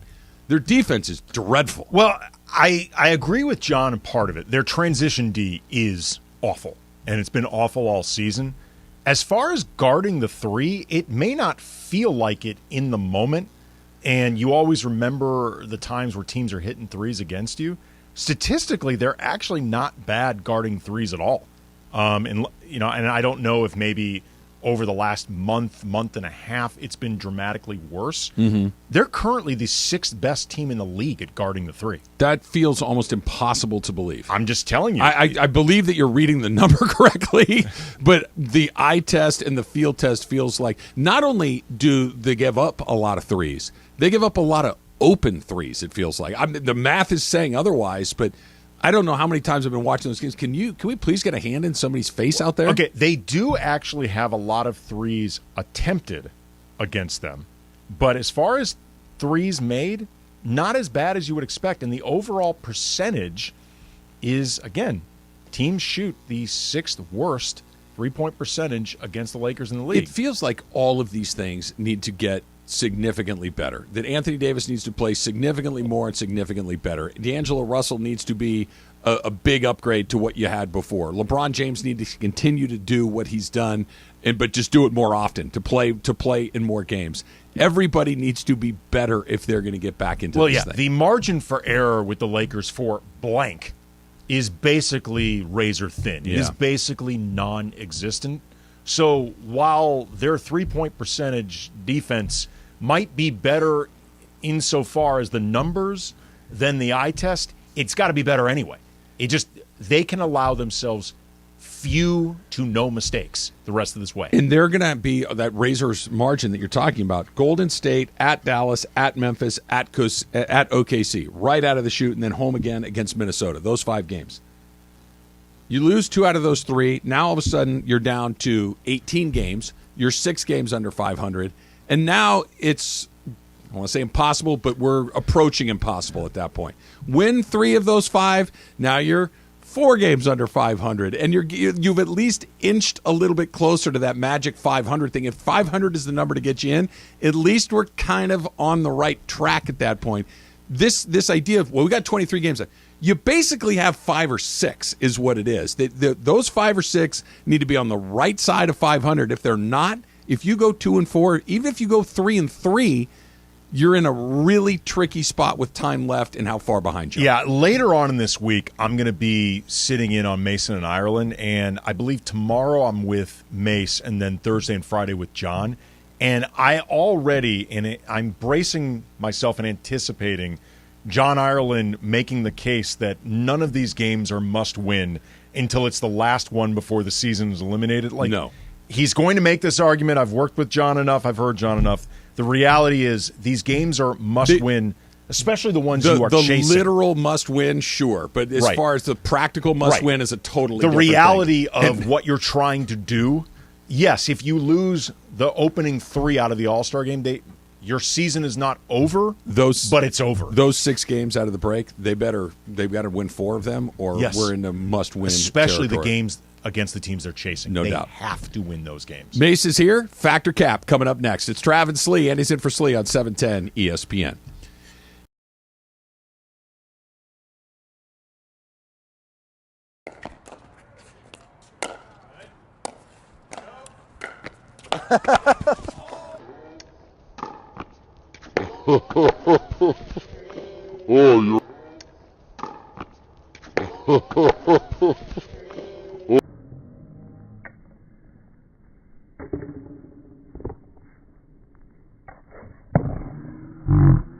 Down goes Frazier! Down goes Frazier! Oh, you all right? Yeah, I'm totally fine. Okay. I'm okay. Yeah. First fall of the day. Oh, it's on camera. Down goes Frazier! Down goes Frazier!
and Mace. Thank you. I'm for so joining excited. us. I always wanted to do Fact or All Cap. you had to do was ask. Yeah. You asked yesterday, and here you are. I know. I'm excited.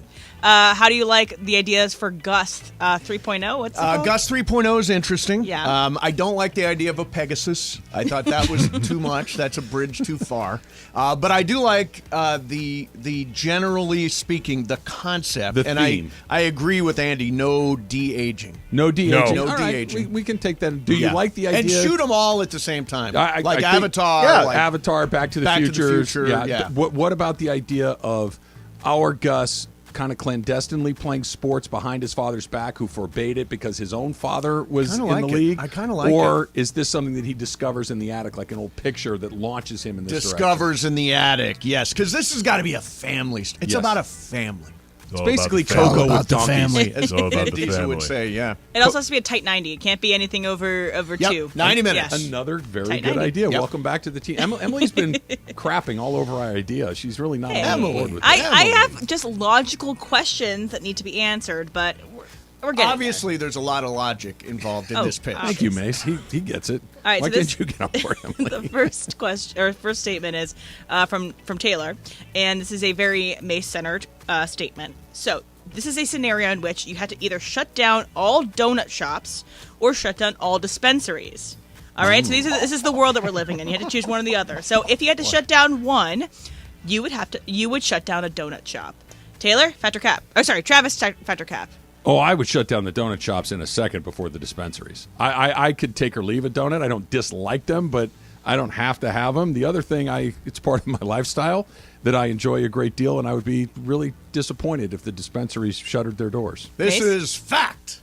I would give up donuts. I would not give up cannabis no matter what. Actually, it's weird. I have not eaten donuts so far in 2023. Was that a resolution? Resolution, yeah. No donuts, no delivery, no nothing. Almost got 2 months knocked out. Cut 7 pounds so far. Yeah. How many donuts Very were you stealth. eating? I was eating a lot. Man. I was eating way too many. Way too many. Andy? Not only would I get rid of the donut shop before the cannabis dispensary, it would actually, if you have children, getting rid of those donut shops just makes one thing easier for you in life, not having to argue about stops, things like that. That's a no-brainer. Buy donuts. Taylor?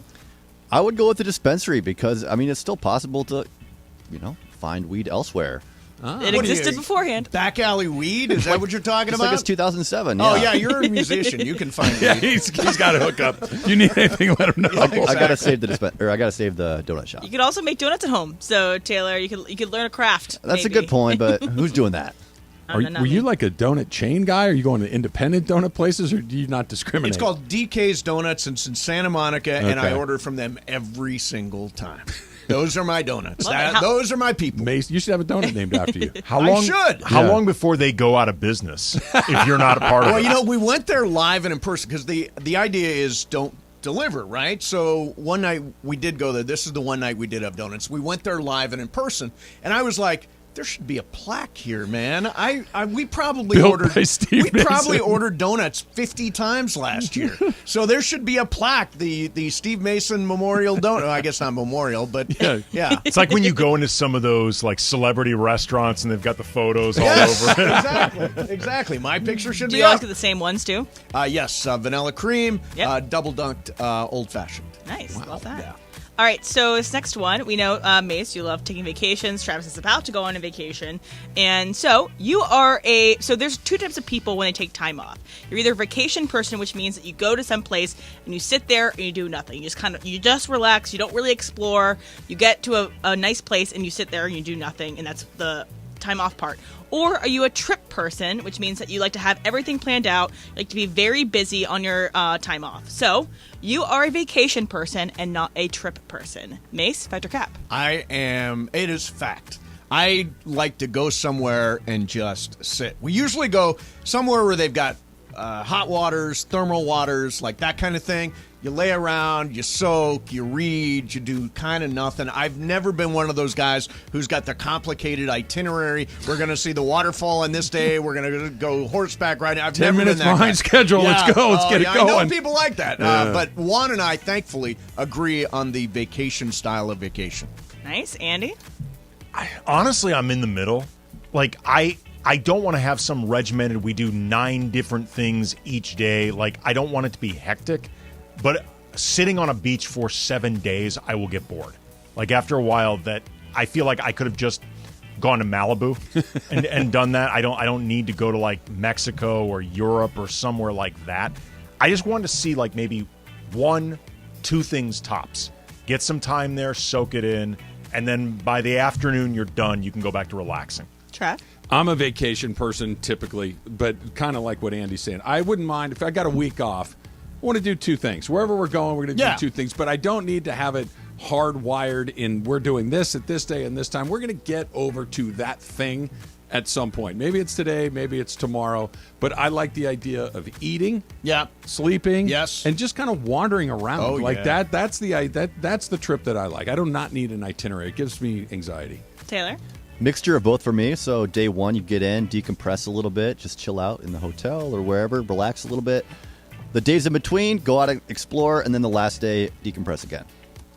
I think it depends on the length of the trip and where I'm going. So if I'm going to go visit a friend in their city, that needs to be a trip thing. Like, we're doing a lot of stuff, we're seeing all their favorite places. But if it's longer and I'm just going to the beach or if I'm just going to the mountains, I think that adds a lot of relaxation time. So it kind of depends on what you're doing. So there's a photo/video that's kind of circling around that someone on a plane had an entire rack of ribs and sides eaten on the plane. I've seen this photo. All right, so eating a rack of ribs on a plane is rude. Andy, fact or cap? That's a fact.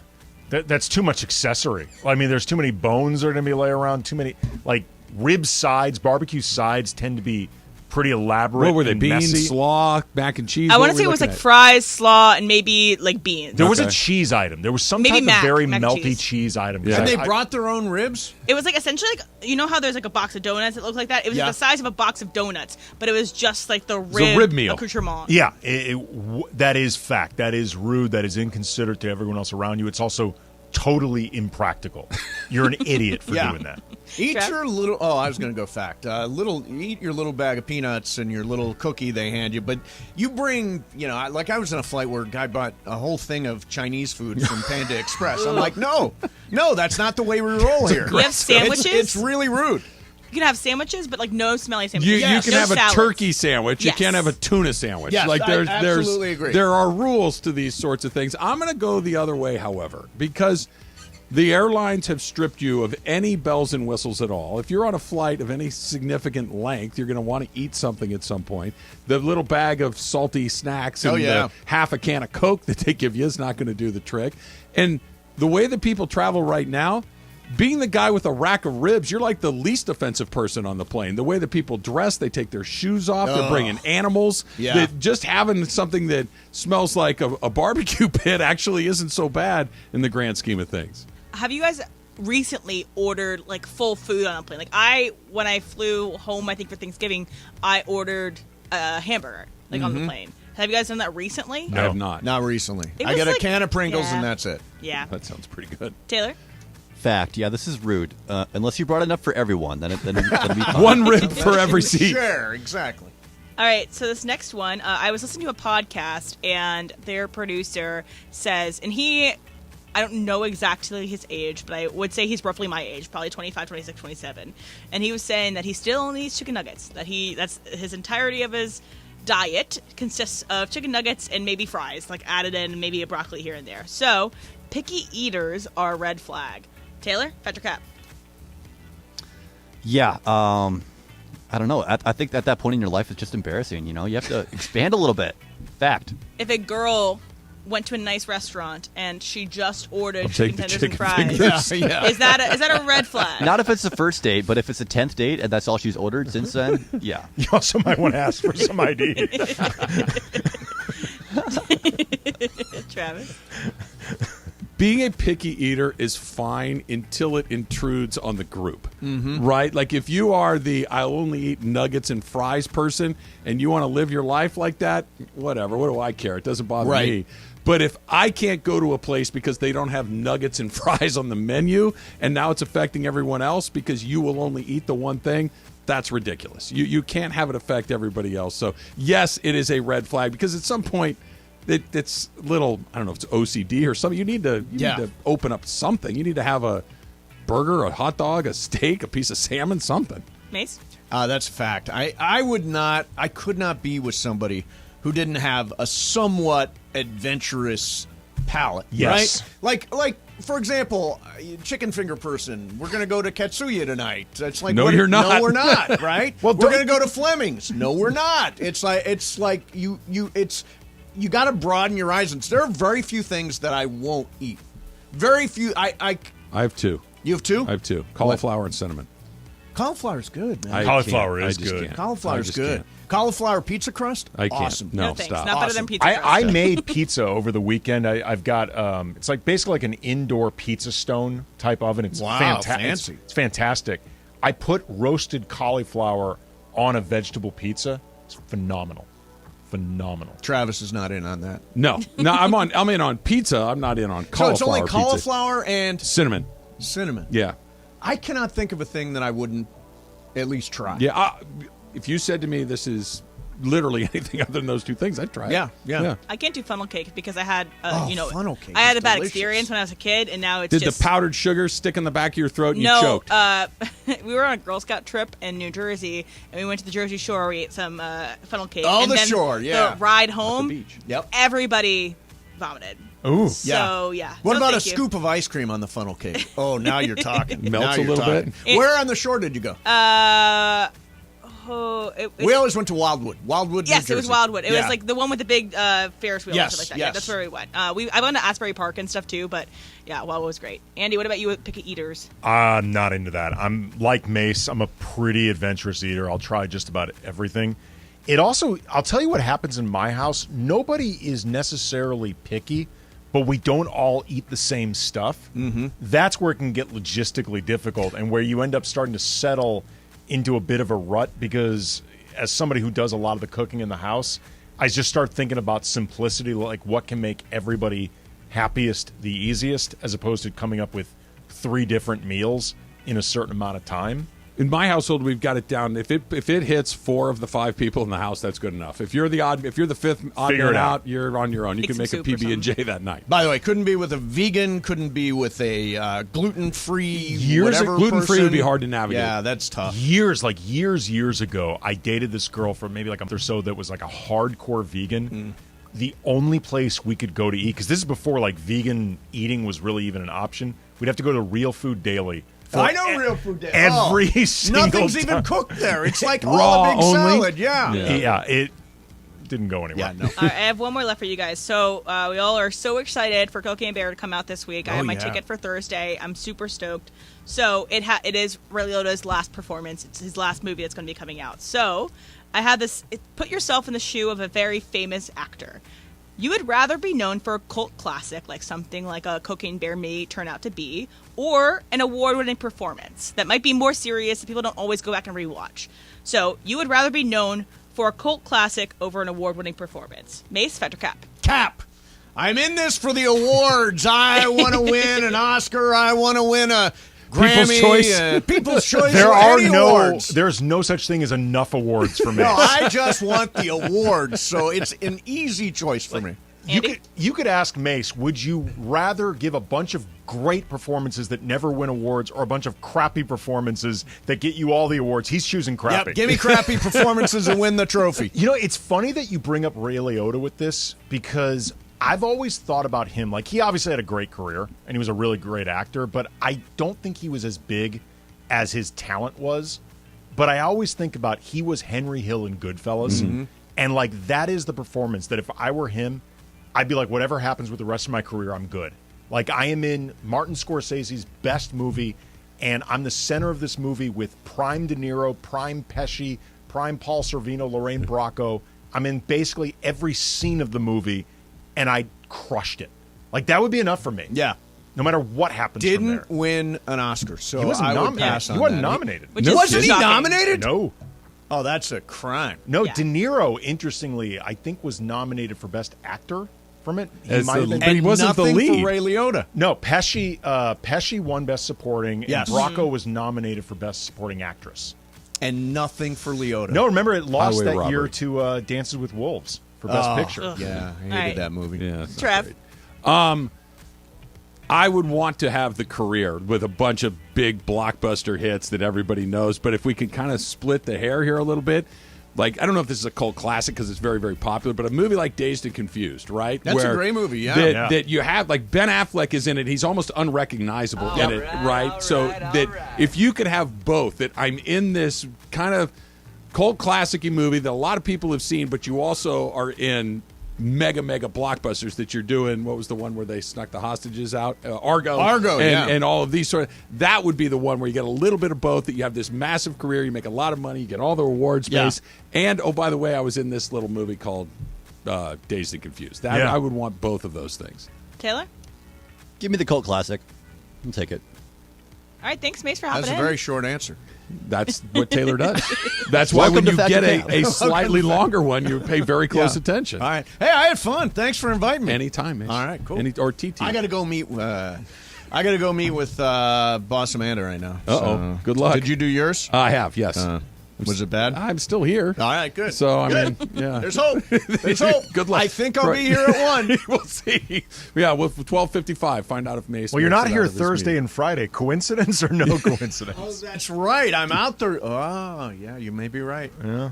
A trip or a vacation? Gonna go spend some time with Mom. Mom, out in Little Desert Run? Yes, Desert Run. Nice. All right, Sean McVay, 7 years into his NFL coaching career, still the youngest head coach in the NFL. That is stupid. I'll explain why. That's next. It's Trav and Slee, 710 ESPN.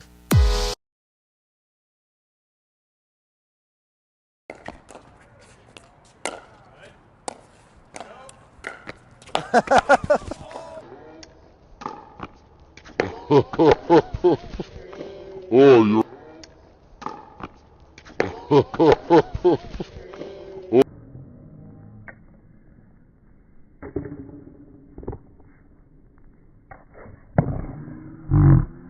Down goes Frazier! Down goes Frazier! Oh, you all right? Yeah, I'm totally fine. Okay. I'm okay. Yeah. First fall of the day. Oh, it's on camera. Down goes Frazier! Down goes Frazier!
Chris does yoga. Does he? Yeah. Have you not heard him talk about it? No, I actually have Yeah. not. Chris is a regular yoga practitioner now. So maybe that, but it feels stretching adjacent, which we know that I'm morally opposed to. I don't really do that, so I don't know. We will see. I feel like Homer Simpson in this particular point. Just give me drugs and surgery. That's what I'm looking for. I don't need any of your holistic treatments. I need something that is just going to take the pain away for a temporary amount of time. Did he recently take on yoga? Emily, when did Chris start talking about yoga? A month or two ago? Maybe it was before the new year, like October. Yeah, good for him. Yeah, he says he's getting better at it. It looks impossible. Like when you see people that really know how to do that, that looks like an act of gravity-defying impossibility. You know what's crazy just to think about visually? Kareem was this, famous practitioner of yoga. Someone of his size and length stretching and contorting his body, that's kind of crazy. It is. I put a pin in Kareem for a second because I want to talk about Victor Wembanyama at some point, which there's some comparison, different styles of play, but size-wise, they're at least in the same ballpark. But speaking of pickleball, we're getting closer. The tournament, the inaugural Pickleball Madness tournament, coming up March 18th from 10 a.m. till 4 p.m. It is at the Agape Pickleball Center, Mile Square Park in Fountain Valley. Reserve seating is still available. You can go to ESPNLA.com to register for that. The event is open to the general public. Huge thanks to some of our sponsors, Johnsonville, Hoffy, Zico Coconut Water. Andy, you're going to want to be hoarding those as we venture into the tournament. And if you're thinking, well, there are tournaments going on. The basketball tournament, which it is, we got TVs out there. You can watch all your college basketball. There's Pop-A-Shot. There's pickleball demos. You can take a lesson, which I desperately need. Kids Zone, beer garden, complimentary food and drinks, live DJ and entertainment. There's prizes. There's giveaways. There's a 360 photo booth. There is a lot going on. And, of course, we'll all be playing pickleball. You and Brian are a team. Emily and Taylor are a team. Slee and I are a team. We're Team Thick Van Exel, which I absolutely love. I think that's a very, very good name. So come on out and have a good time with us. If you came to the softball game, you know that those events are awesome. I have a feeling this is going to be very similar. Yeah, I'm really looking forward to this. I'm also really looking forward to learning how to play pickleball. So there's the kitchen. You can't go into the kitchen unless the ball bounces in the kitchen first. Then you can go in and play the ball in the kitchen. But you immediately have to exit the kitchen, reset your feet outside of the kitchen, and you can't play the ball out of the air until the third shot. See, I don't like games with rules that sound like they're being made up on the spot to screw with you. No. That sounds made up. It's not. That sounds like you're just screwing with me. And the score has 3 numbers, not 2. Yeah, we went through that yesterday. The score yesterday at one point was 8-9-2. Yeah, I'm just going to go out there. I'm going to try to hit the ball around. I'm going to put everybody on the honor system. You just let me know, did I advance or did I lose? I'm in a weird spot because at the risk of sounding slightly immodest, I am a reasonably good athlete. Or let me rephrase. I used to be a reasonably good athlete. You were a college athlete. I was a college athlete. I got a scholarship to perform athletics in college. I mean, it was Santa Barbara, but still. Division I. Okay, Big West. How dare you? Or like Division 1.5, but still. They did get beat by Oregon State yesterday. But I played basketball in high school. I can run with, I'm not fast, but I don't look like I've never done it before. I can do things, right? I can catch and throw a football like a person. I'm out there playing pickleball yesterday, and I think, I can get there. That's a one quick step to my right, plant your right foot, scoop the ball up, flip it over the net, and get back to the middle. Like my brain is still cooking. Like I know what to do, and I'm just standing there. And it doesn't ever actually happen anymore. 51 years old, 51 pounds overweight, probably more. And my brain is willing and my flesh is weak, Andy. That's like me. It's a different setting, but same basic premise. My daughter has started learning guitar. Okay. And when I've been taking her to guitar lessons, she takes it at the Guitar Center. They have a section of percussion and drums, and I grew up playing drums, but I've not played in a long time. And the first lesson I took her to, I just went down in the percussion section and tried screwing around. I'm so bad. I'm so bad now. It's use it, you lose it? Yeah, and on top of it, like you said, my mind knows what I'm supposed to be doing. Like in my head, I picture myself playing exactly like I did before. I am shockingly bad now. Yeah, welcome It's to the an club. awful feeling. Welcome to the club. This is why you got to find something that's. I don't know what Taylor, help me out here. What's like music adjacent? Because I can go play golf and feel like I still have some sort of ability because I'm an okay golfer. I can hold my own, and it makes me feel like I can still do some things. What's the music equivalent of that? That's not real athletics, but athletics adjacent. Karaoke, maybe? Oh no, I never had any place in that world. You can't sing? I grew up doing a lot of theater, and in high school I got cast in 3 out of the 4 musicals, my 4 high school years. I was only in 1 singing scene in 3 musicals, and I was told by the director, mouth it. And this is how bad I apparently was with the mouth it thing. The scene that I was in, I actually went, like me and a few other actors, went out into the audience.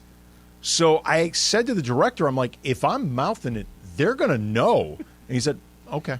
I can live with that. Yeah, for some reason, he wanted to block me where I think he thought I would be entertaining in the audience. Yeah. But he still said, don't sing. What was the production? I believe it was Pippin. Okay. I think it was Pippin that I went out in the audience. But I always got cast in the big non-singing role, like the biggest non-singing role, which was great because I didn't really want to sing. I wanted to do the acting stuff. Uh-huh. So every year I got put in the biggest non-singing role, except one year with Pippin. For some reason, they had to put me in this thing. There's usually not a ton of non-singing roles in musicals. There's some spots that you can come in and do a monologue or whatever. But that's what they're known for, singing. Yeah, I mean, it's kind of in the title. Well, the one year I didn't make it, I remember like the director of the musical theater director, he was a really great guy. He was really good to me. He actually sat me down and explained to me why I didn't get cast. And it was because that year they did Grease. Okay. And basically every role in You would have made a good Rizzo. I did have the smoking down. Every role in Grease sang except for the role of Eugene, the dork. And he basically said, like, don't repeat this. I cast somebody who looked dorkier than you. Like, he's like, the guy that we cast looks dorkier. I could dork it up. I promise. Give me a shot. Yeah, give me some glasses. Give me some glasses. I can put a little musical tape theater in the high middle. school as well. It's just like it's funny because there are always way less guys trying, so almost every guy that auditioned gets a big role. And so I feel like it took a lot for them to be like. Were you a theater kid? Yeah, I was a theater kid. Okay. Major theater kid energy. Taylor, theater kid? No, my school didn't have theater. No. We had just one. fiddle. Yeah. Or that. Wow. No. Nothing? There was a band, like a marching band, but I wasn't in that. Did you have that? Oh, I was going to say, I No. can picture you in one of those tall. You're already 6'5"? Yeah. Yeah, like 6'5" plus the hat. He's like Fletch. He's 6'9" with the band hat along the way. Sean McVay, youngest coach in the NFL, still 7 years in. That's next. It's Travis Lee, and he's in for Slee on 710.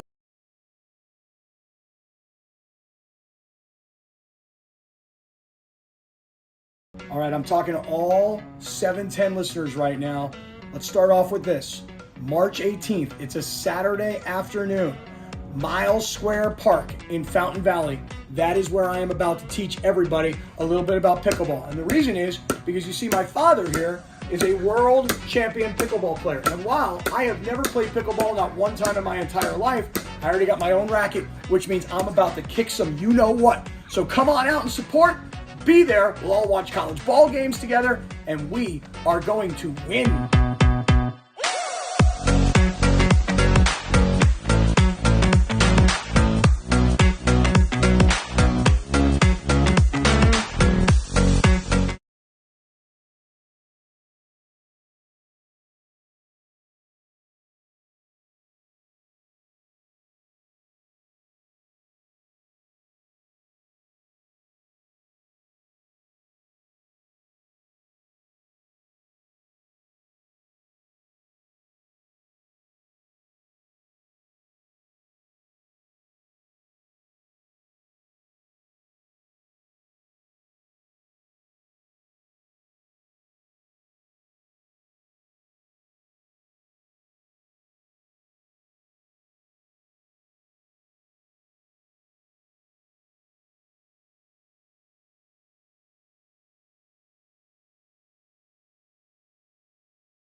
Here we go. Travis Rogers, Alan Sliwa. Travis and Sliwa is on for your Tuesday. We're here each weekday, 10 a.m. to 1 p.m. We begin 9 hours of LA sports talk all day long. Happy Tuesday. The All-Star break is still upon us. That's why Slee's not here. And I'm not doing live imaging. But Andy Kamenetzky is sitting in for Slee today. And you know, pickleball fever, as we get closer and closer to our ESPNLA Pickleball Madness Tournament, Saturday, March 18th in Fountain Valley. Pickleball fever has spread. Did you get out and start finalizing and honing your pickleball skills, getting ready for our tournament coming up here in a little bit? I still need to. I have my racket. We were paddle, Andy. Paddle, my paddle. I think that probably answers your question. Paddle, yes. I got my paddle. We'll talk about that because the Lakers aren't back on the court till Thursday as they make a race for 15 wins. I believe that's the math. 15 wins to be all right, yo. Plus LAFC kick off on Saturday, and the Dodgers are ready for spring training. We're all over it. Let's get to it. Travis and Sliwa with AK, Andy Kamenetzky, your Tuesday right now. Yeah, I guarantee you that my enthusiasm for spring training will wane quickly, but I am excited for spring training to start on Saturday. Games get going this weekend, and I'm not going to lie, baseball dork, I love it. And then all of a sudden you see guys wearing number 84 that are out there playing like, yeah, I don't need as much of this, but at least for a day or two I'll be fired up. It's really fun. If you've anybody listening, if you've never gone, if you can try to find a way to go to spring training, it's fun. It's actually really fun, and the players are really accessible. Like, it is actually your best chance at interaction with a lot of them than you typically would have. Especially if you can get to one of those backfield games where sometimes they're just out there hitting or taking ground balls or working on whatever it is they need to work on. It is a lot. And by the way, being in Arizona this time of year is not the end of the world. Nope. That's a pretty good spot. Yeah, plus two, if you bring your kid with you, they're not going to say no during spring training. Oh, no, yeah, that's what you can use your kid as a prop. We went to the LAO, this was years ago. Bobby was maybe, 6, 7. And so he had no idea what he was looking at, but we went out there for a couple hours. Every time we were near a T.O. Boxer game, somebody flips him a ball, flips him a ball, flips him a ball. A kid is like a magnet for memorabilia if you want one of those things. We went to an Astros game when the kids were really little, when we were living in Houston. There was maybe 2,000 people at Minute Maid Park. This is when the Astros were losing 110 games a year. They were dreadful. We sat right behind the Brewers dugout, and every time they came off the field, baseballs would go in there. My kids could have filled a bucket at the end of the day. It's like the comedic trope where single guy trying to meet women, you just get a dog as a prop. Yeah. Because the women will flock to the dogs. The dog's so cute. It's the same basic principle. Just if you want free stuff, have a kid. Yes. And you'll come out ahead, I promise. In golf balls, baseballs, and whatever else you're looking for. You'll get certain free stuff. You end up paying for a hell of a lot more. Like what? I haven't figured it out yet. They seem to be your awfully kids free. wearing all like ESPNLA swag. Believe me, if they would, I would make it happen. Bobby's getting to the point where he's like, "Where'd you get that?" I'm like, "Got it from Tommy." It's one of the freebies at work. I'll take one of those. All right, Sean McVay is still the youngest head coach in the NFL.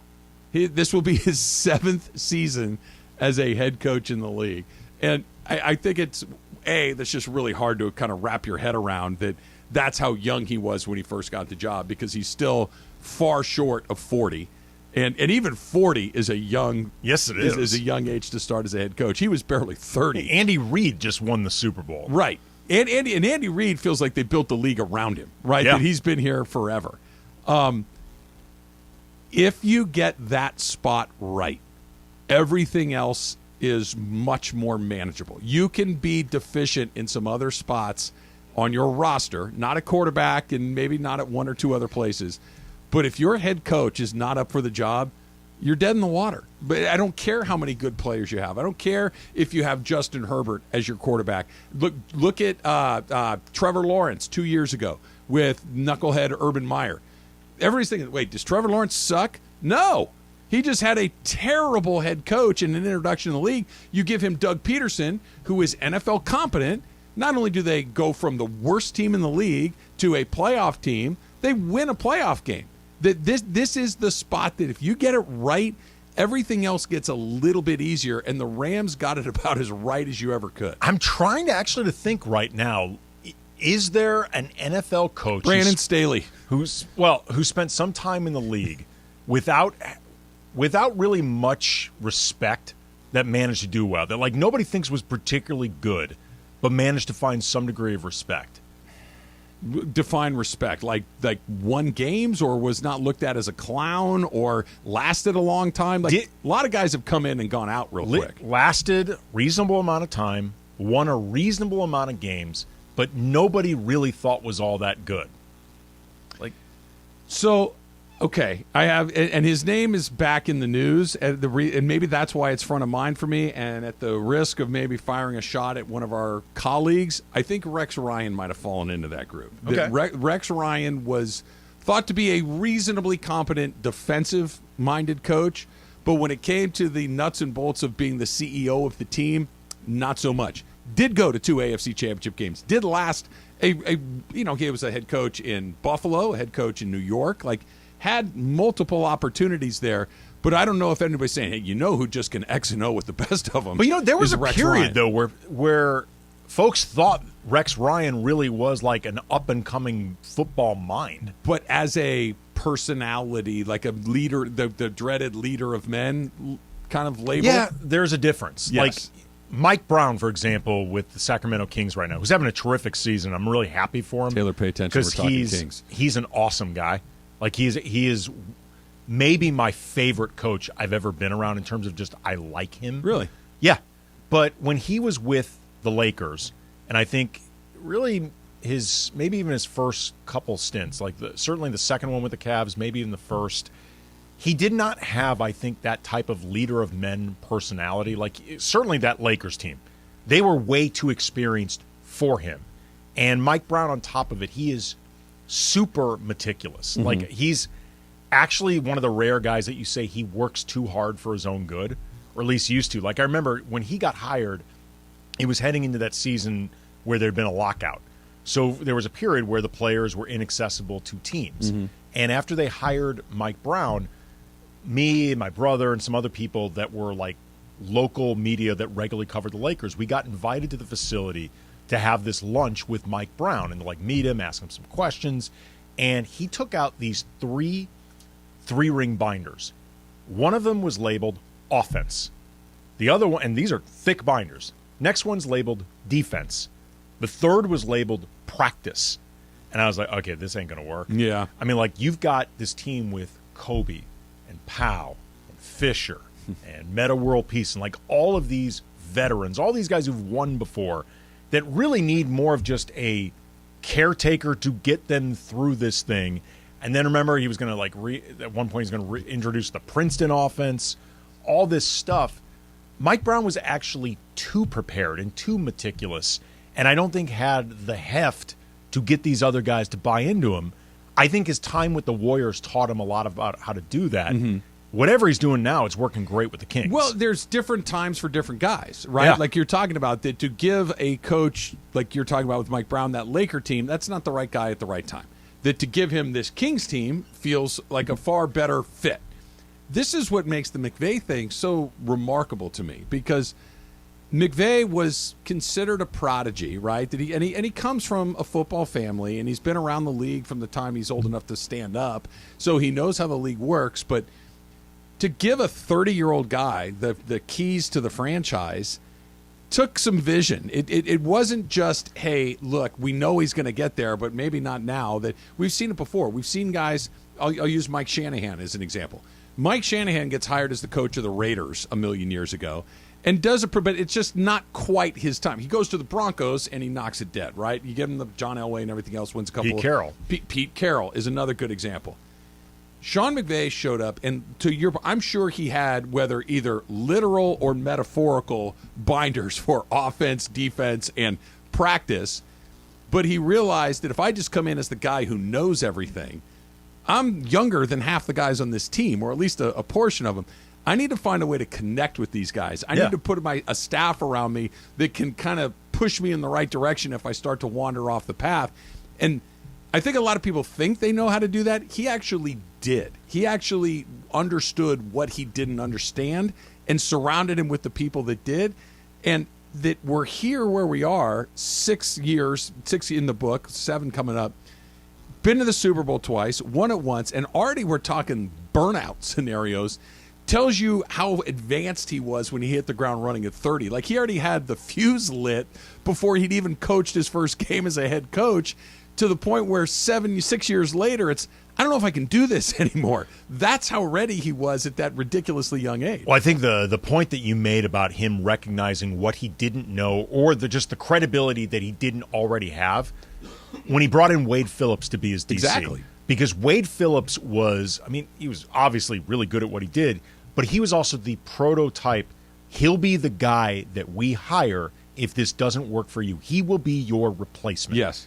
Like, Wade Phillips has been that guy before, like the replacement in Wade. Like, Alvin Gentry's been that guy in the NBA for a long time. And Sean McVay was confident enough to say, I would rather have this guy here as a resource and risk having my replacement on my staff than not bring him in because I'm paranoid and not get his knowledge. This is not a pile on Jeff Fisher thing, but it is. That the rub on him was he never hired anybody that might be able to take his gig. Yeah. And the results showed it. That this was a bad team. No more of this 7-9 BS. That, well, you didn't. You went 4-12 in your first year here. So mission accomplished right there. Which brings me to the next thing with McVay. And very quickly. The Rams might be better next year. They might not. I think that literally everything is coming into this season. I don't think anybody thought that 5-12 was coming. I just did not seem like a realistic end game. It's what they got, and for all the obvious reasons. Going into this season, could they be 12-5? Maybe. Could they be 5-12 again? Yeah, they could. It's not crazy. Caleb Williams is down the road here. Probably going to be the first pick in the draft. The Rams do have a first-round draft pick for the first time since they took Goff a million years ago. This is how you build audience. This is how you build fans that drafted by the team, not came over from the, Aaron Donald, as great as he is, was launched as an NFL player in St. Louis. Cooper Kupp is kind of the born and bred guy here, not as a local person, but drafted by the team, developed by the team, became a star of the team. Sean McVay is the star of this thing. The idea of a really bad season, well, I'm sure Sean McVay has no interest in it. If the prize at the end of this is Caleb Williams, who locals know and love and had success, God knows what SC is going to do this year. It could be something special. This is how you get people on board far more quickly than just being really good every year. Yeah, absolutely. I mean, you want to build that sort of connection.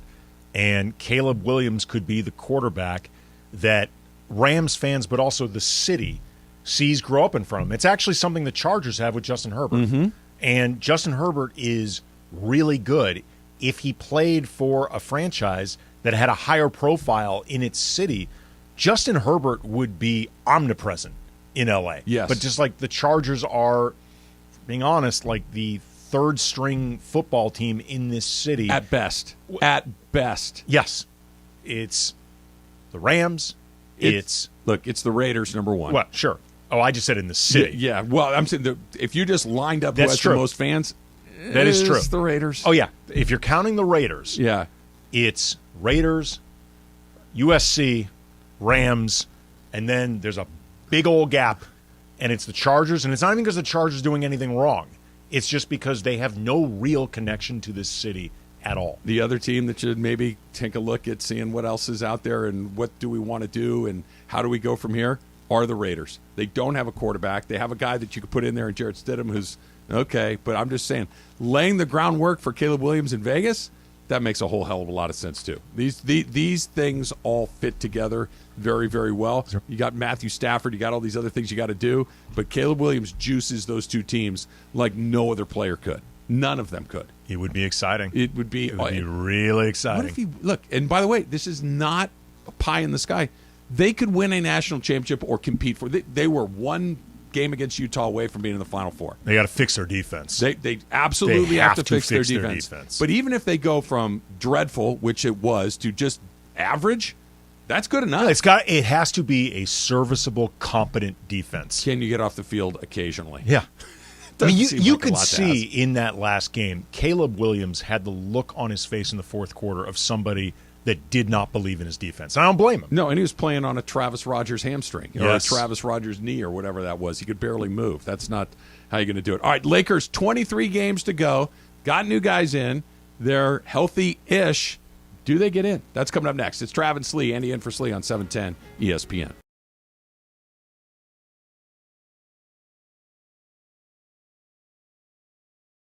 All right, we're reminding you that Pickleball Madness, or March Pickleball Madness, is coming up on March 18th at Miles Square Park in Fountain Valley.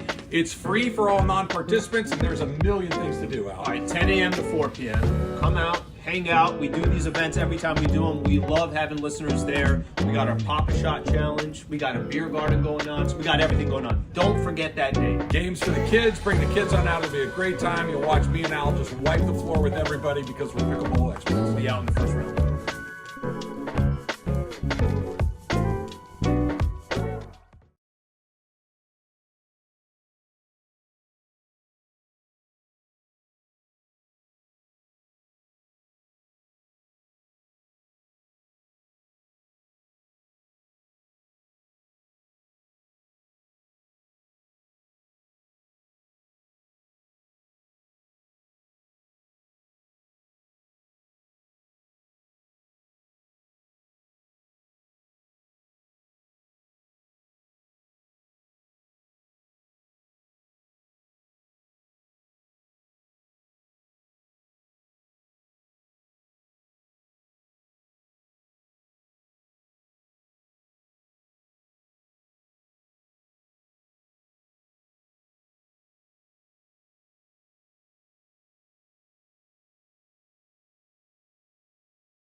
So Al is coming back tomorrow. Are you in with Al tomorrow? No, I'm in with It's CY tomorrow. It's Clinton tomorrow? I was going to say, I believe I'm in with Mace tomorrow. Okay, so Al and Clinton, but I have proof of life on Slee.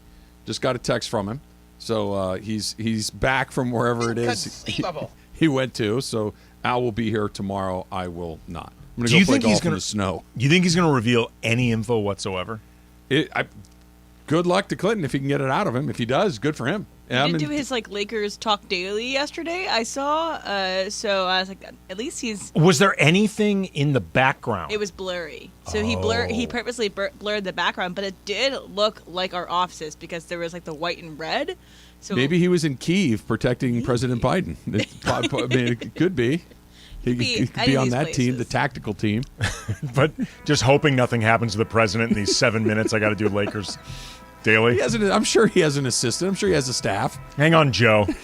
Got to record this thing pretty quickly. 23 games left, Joe. It just feels that, I don't know where. But wherever he is, he has cell service, and we just briefly communicated, so he'll be here tomorrow. I'm telling you, he's been in the back the whole time. He's been in the back, though. He can't stay away from the Lakers this long. Well, the Lakers aren't doing anything. They're not playing. This is why that I'm sure that look, is President Biden's trip to Kyiv a coincidence? I think not. That this is that right when the NBA is on hiatus, that Al is no longer here and heightened security is a must on the other side of the world. It all tracks. You're going to fly on a very fast bird back? Hey, look, I'm sure there's secret spy planes. Maybe that's why it was blurred. He did the thing on Air Force One. Ooh, yeah, that's possible. Signals Air Force jamming. Yeah, Air Force One. Signals jamming. It could be one of those with situations. Bobo? I do. Okay. Again, this feels like a scene. We got to have an Air Force One. Anytime you're doing a movie about the president, there has to be an Oval Office scene. There has to be a Air Force One scene. Yes. And there has to be a Lincoln bedroom scene. These are the classic. Hey now. I mean, look, we're gonna touch every base. We're gonna get into all aspects of Bobo's presidency. See? I mean, we have not established yet if Bobo is married, if he's in a relationship, if he's on the prowl. Well, there has to be Bobo's a little randy when he takes office. He's Bond-esque. He needs to have a different woman in every port. Yes, a Bobo girl. So he's like their Bobo girl. He's like their JFK. He's like our generation's JFK. Exactly. Sneaking ladies into the White House. Bobo girls. Now we're on to something. For tomorrow, just says, I know you guys both won't be here, but for the listeners, we are doing Ask Cappy tomorrow. So it's going to be missing that? I know. I'm sorry. It just happened to work out schedule-wise. It's Ask Cappy tomorrow. It's disappointing. You could listen. You could call in. That's not crazy. I mean, that seems like a lot to ask. I'll be on an airplane at that point. Well, then you download the podcast and listen to it. I can listen to it the next day. Yes. I can get caught up via the ESPN app, like Chris was just talking to us about. Don't forget, Pickleball Madness Tournament coming up March 18th. Miles Square Park in Fountain Valley. Reserved seating is available. You can register at ESPNLA.com. The event is open to the general public. Come on out, hang out with us. We're going to play a little pickleball. You can watch, but there's a whole bunch of other things that you can do as well. There's TVs to watch the basketball. There are kid zones. There's pickleball demos and lessons, Pop-A-Shot, beer garden, complimentary food and drinks. You'll have a great time. If you went out to the softball game, you know what I'm talking about. If you didn't and saw the videos, you know what I'm talking about. If you just missed it altogether, trust me, it is a great day. Thanks to Johnsonville Coffee and Zico Coconut Water for sponsoring our event. Really need that Zico. Does Zico Coconut Water mend damaged knees? Can't Do I hurt. just rub it up against something? It's the new Tussin. Well, I texted Susan earlier today. Michael's got a game today, so I'm going straight from here to a high school baseball game. But I told her to bring the CBD salve because that stuff is magic. So I'm gonna be reeking of CBD cream when I walk onto the campus today. So I think that's okay. There's no psychotropic effects to these creams. No, that's actually the rare thing that will age you down. Like, you'll look hip and cool with your CBD scent. It's going to take a little more than that, I think. I don't know if I quite have that in me. Lakers have 23 games left. Is 500 in? Do you think 500 gets them in, or do they need to be 42-4? 500 is the end result, or 500 play? 500. They finished the season with a 41-41 record, because you look at it right now, Oklahoma City has the 10th spot. They're at 28-29. They're basically on pace to finish 41-41. Does that get you in, or do you have to be better than that to guarantee yourself a spot? 14-9? That's what it would be. 14-9 could be in the ballpark. It could be in the ballpark. 15-8 would be better. 15-8's 42-40. That's comfortably over. Well, maybe not comfortably, but over 500. I think if they can get themselves over 500, I think they have a pretty good chance because all of the teams that they are chasing are also below 500. Other than the Pelicans. The Pelicans are 30-29, but I'm thinking of them as a below 500 team because they're going to be without Zion for the foreseeable future. Yeah. They feel like they're going the other way too. Right. Now, so how much, I guess, is the question, but they do not feel like a team that's going to settle in and start winning more than they certainly didn't look that way against the Lakers. Yeah. So I think 5 or 6 games above 500. That could be enough. So 14-9 is 5 games over 500, right? And that gets you exactly to 500 on the season. You're going to need to have some people back up towards you, though, because those other teams, to your point, are at 500 right now or thereabouts. Yeah. And one team might, maybe 2 teams might. You're not going to get 3 teams. It does feel like 15 is that number. And when you look at the schedule and you look at what's coming up, 15 wins could be almost gone after the next week or so. Golden State, Dallas on the road, Memphis on the road, OKC on the road. Those are your first 4 games over the next week, starting on Thursday. You lose 2 of those, okay? Now you are still 5 games under 500, and you've got 19 games left. So you have the same amount of ground to make up, only you have a lot less time to do it. I know that we keep thinking of the 23 games. It's not. It really is these first 4 or 6 or 8, however you want to break it out. You have to start winning a whole hell of a lot more than you lose, or it's not going to happen. Well, in particular, too, they're not all created equally. Right. Like the ones against the teams you are chasing, for all intents and purposes, you have to win those games. Like it starts becoming seriously complicated to, let's just say you split the games, but you're losing more against the teams you're chasing. That's actually worse than just losses. So their first 6, Andy, if I'm reading this right, you have 3 of your first 6 games out of the break are against those teams you're talking about. You've got Oklahoma City once, you've got Minnesota once, and you've got Oklahoma City, Minnesota, and the Warriors twice. Yes. So it's 4 of 6. Those 4 games you have to win. Like for all practical, realistic considerations, you have to win those 4 games. Like the one against Dallas, obviously important for overall record. Memphis, important for overall record. But you're certainly not going to catch Memphis. No. And you're not going to catch Dallas. No. But these teams that you are directly chasing, you have to beat them. You still play OKC 3 more times over the course of the season. Got to win all of them. You've got Minnesota 2 more times win them over both. the course of the season. You've got Utah 2 more times over the course of the season. These are 6 games against teams that are directly in front of you. Like, this is the thing. Their schedule is not easy moving forward, but they have incredible opportunity in front of them because if they did not have as many games against teams that they were chasing, the math could start becoming incredibly complicated. Like, this is a serious opportunity. Got to hit it right out of the chute. And so here's the question. I want to come back and talk about this on the other side.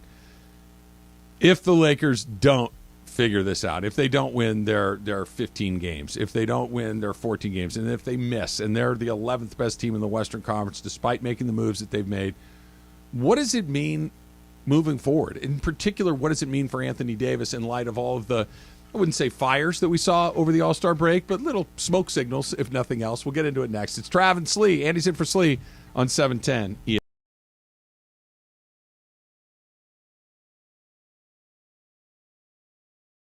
All right, I'm talking to all 710 listeners right now. Let's start off with this. March 18th, it's a Saturday afternoon.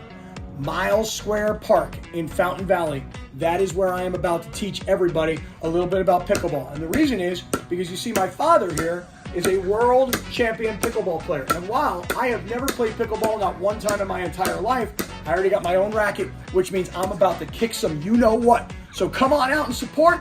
Be there. We'll all watch college ball games together, and we are going to win.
for Slee. Pickleball fever is amongst us, except it seems Travis's knee is not wanting to play.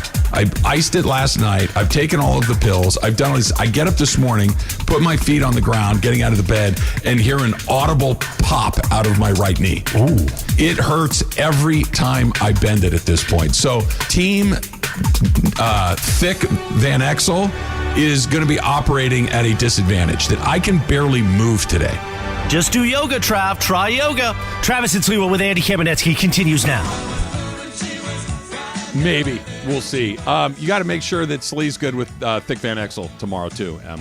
I'll ask him, but Yeah. I'm also not going to give him a choice. Yeah, I think no, he's going to have to be okay with it. Well done. Take the wheel on that one. I think he's going to like it. I don't think it's going to be a hard sell. Of course. Yeah, I think he's going to like it a lot. So Snooze, Thick you Van Exel. lose, man. You should have been here if you wanted to name the team. Yeah, that's kind of another way of looking at it that I don't disagree with. I think that's it. So speaking of my knee, this is from Ramon. I was telling you, Andy, that my mind still thinks that I'm in my 20s and I can move and I don't weigh what I weigh, and my body does not cooperate like that. Ramon says, my dad suffered the same thing you are, Trav. Baseball and softball player for decades. He could always hit, but mentally he wanted to sprint around the bases, but his body just couldn't move that fast anymore. Ended up pulling a hammy, running to first, and that was the end.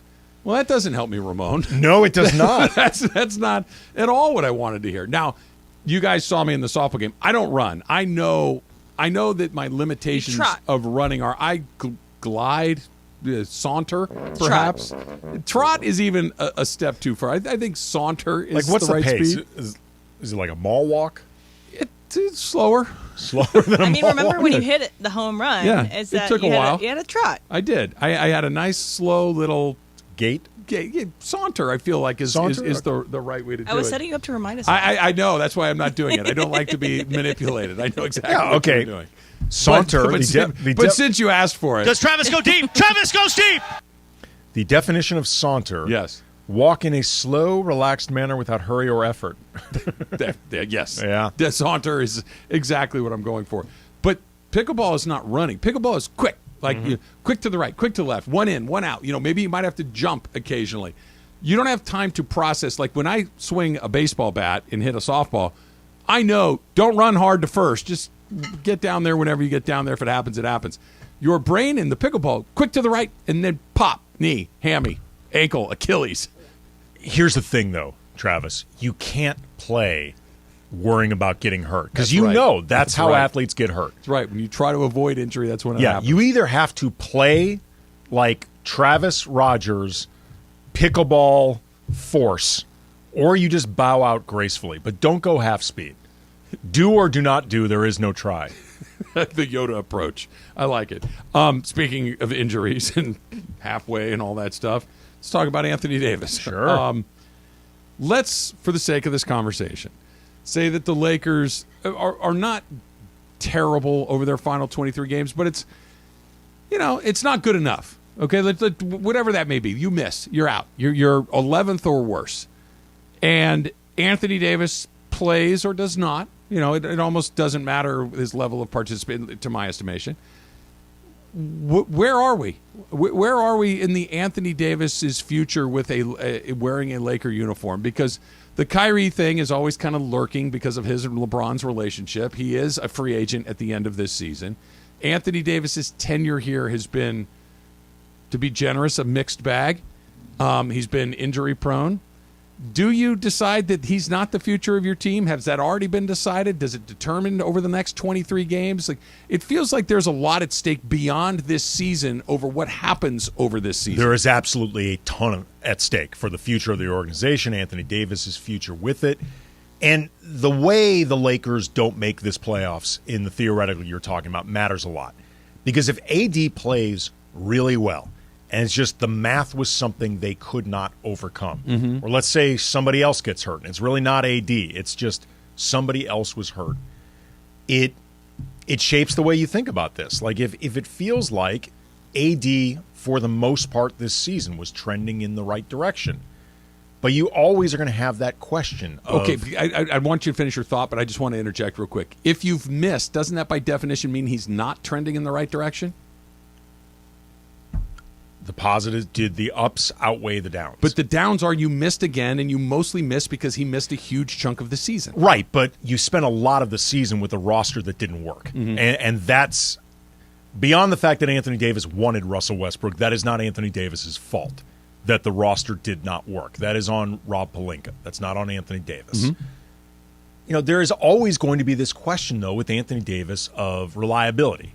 And I remember, last year, I had I think discussions with you on air, certainly on the Locked On Lakers podcast, available 5 days a week anywhere you get your podcast, iTunes, Stitcher, Spotify. Is there a YouTube component? There actually is a YouTube component. Good. But the question of whether or not they should have been at least considering trading Anthony Davis the last offseason. And the response that I heard from some people was always, if you trade him now, you're trading him at his lowest value. Yeah. To which my response was always, not if he gets hurt again. If he gets hurt again, then his value is going to keep lowering. And this season, I don't know if his value went down. Definitely didn't go up. So at some point, it's if you don't think this is the future, you just have to change the path you're on. And it's not going to be under the most ideal circumstances, and you don't maybe get the return that you would theoretically think you're getting for Anthony Davis. But at some point, if the path's not working, the path isn't working, especially if you want to maximize LeBron. Right. And if you want to maximize LeBron, his number two can't be somebody that isn't available all the time. Well, that's what it gets really interesting to me, because the scenario that you just created, that he plays well, that he is available over these last 23 games, and he performs at something resembling good Anthony Davis. Okay, maybe it's not, because look, if he's prime Anthony Davis, they're going to make it. Sure. Right? If that's what you get over the next 23, you're going to be inside that top 10, and the conversation we're having is moot. But let's say he's good, but they still miss. Isn't that the perfect time to try to move him? Because you hey, listen, he's finally healthy, but we've decided that we want to do the LeBron-Kyrie thing. We're going in a different direction.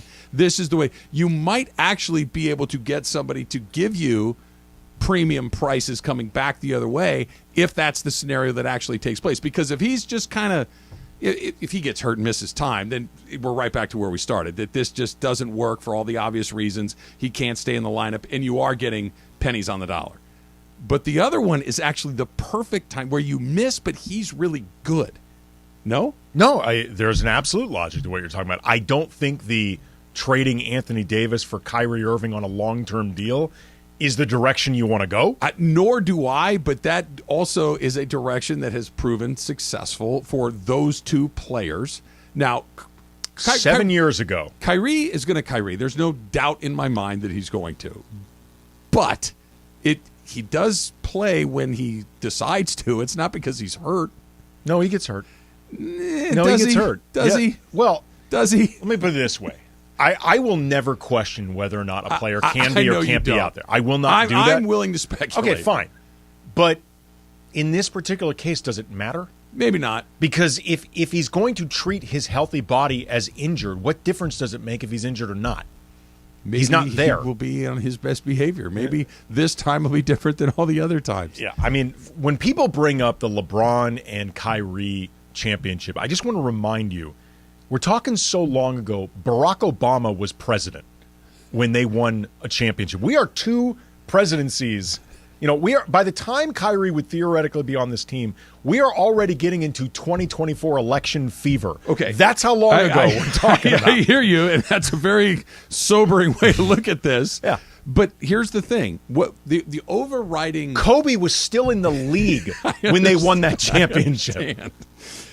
The overriding theme to Laker basketball, basically for the last couple of years and seemingly for the next couple of years, is you got to give LeBron what he needs. You got to give LeBron what he needs. If he decides that's what he needs... No, they did that with Russ. Okay, it doesn't mean they won't do it again. Right, but that doesn't make it a good idea. That's a different conversation. Good idea, and will it happen? Are you asking me, do I think they do this? The answer is yes, no, I do. There are two different things here. Good idea or bad idea is one thing. I think we're on the same page there that it's not a good idea. Giving Kyrie a contract that is longer than LeBron's is... You might as well give him some kerosene and matches. Of course, and oily rags. Yes. We're on the same page there. Doesn't mean they won't. because the operating principle seems to be just give LeBron what he well, wants. and they love stars. Yes, and he's that. What has given me hope with this trade deadline that we have right now, the way Rob Pelinka talked about acquiring D'Angelo Russell and Malik Beasley and Jared Vanderbilt and Mo Bamba as a pre-agency of sorts, where you could be, and this is something that I'd been wanting them to do for a while, you can build next year's team now. Yeah. So let's just say the math is too much to overcome to get into the playoffs, but this works. It looks right. It looks right. You're too far behind the 8 ball. You can actually start next season on the right foot with continuity. To me, doing all this with the idea of just, well, we can dump all that salary if we want, clean the books to bring in Kyrie. That's fascinating to me because it's logical, it's accurate, it's probably the most judicious path moving forward. And I don't have one shred of belief that that's actually what now maybe, but it also could be, hey, look, we tried this. This doesn't work either. You know, we zigged, then we zagged, now we've zigged again, and now I guess we're going to zag all over again because this doesn't work. That they're constantly swinging at the previous pitch as opposed to let's see a couple of pitches in a row. I mean, if that doesn't look right, if over the 23 games, let's say everybody's healthy and it's, you know, you're not going to get a perfect idea of what it looks like, but you can at least get a sign. If that doesn't look, then maybe you really have to just start asking yourself, are we equipped to build around LeBron? Well, that's the question that I've been asking for a couple of years now. Like, are we sure this is the best path forward? And the answer is probably yes, but I think there's more to know than anybody really wants to consider. Well, no, particularly for an organization like the Lakers, becomes a very scary thought because then you have to start operating in ways that are just out of their ethos. And they don't like moving outside that Let me comfort just zone. throw this out there. The last time they operated like we're talking about, not in a 1 + 1 = 2 way, but the bunch of high draft picks led to a championship. It was the freight you paid to get Anthony Davis and put you over the top. Right. But the thing is, though, even during all that, they were never committed to those guys. No. Like what I'm talking about. But that's okay. It can be okay. Yeah. But you know, if LeBron had not happened to be coming up on free agency and did not happen to want to be in Los Angeles, it maybe doesn't work out as well as you needed to. And then in the meantime, you've got a bunch of young kids that you never really dedicated yourself to their development. Quick update on your poll, Andy. Do you like Centaurs and would you like to watch a Centaur play basketball? Going back to our second movie idea where Gus 3.0, the basketball playing donkey, can knock down threes. Yes and yes, still the runaway leader at nearly 50%. It's good to know we have options. 49%, and Emily's group is in second, but a distant second at 27%. I'll have my bots vote for it. Yeah, you're going to turn the bots loose. And, yeah. This is, and look, we've got, I mean, I can't really see it from here. I'm assuming thousands of votes on this. So we're going to move forward with the Centaur idea. We can always dial it back and just go straight donkeys. We'll get it figured out. Again, you have options. You throw stuff at the wall. You see what sticks. You go in the writer's room and you cook. Just see what comes out the other Exactly. side. Exactly. The Dump coming up next. It's Travis Lee. 7. All right, I'm talking to all 710 listeners right now. Let's start off with this. March 18th. It's a Saturday afternoon. Miles Square Park in Fountain Valley. That is where I am about to teach everybody a little bit about pickleball. And the reason is because you see my father here is a world champion pickleball player. And while I have never played pickleball, not one time in my entire life, I already got my own racket, which means I'm about to kick some you-know-what. So come on out and support. Be there. We'll all watch college ball games together, and we are going to win.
It's time for everything we haven't gotten to today.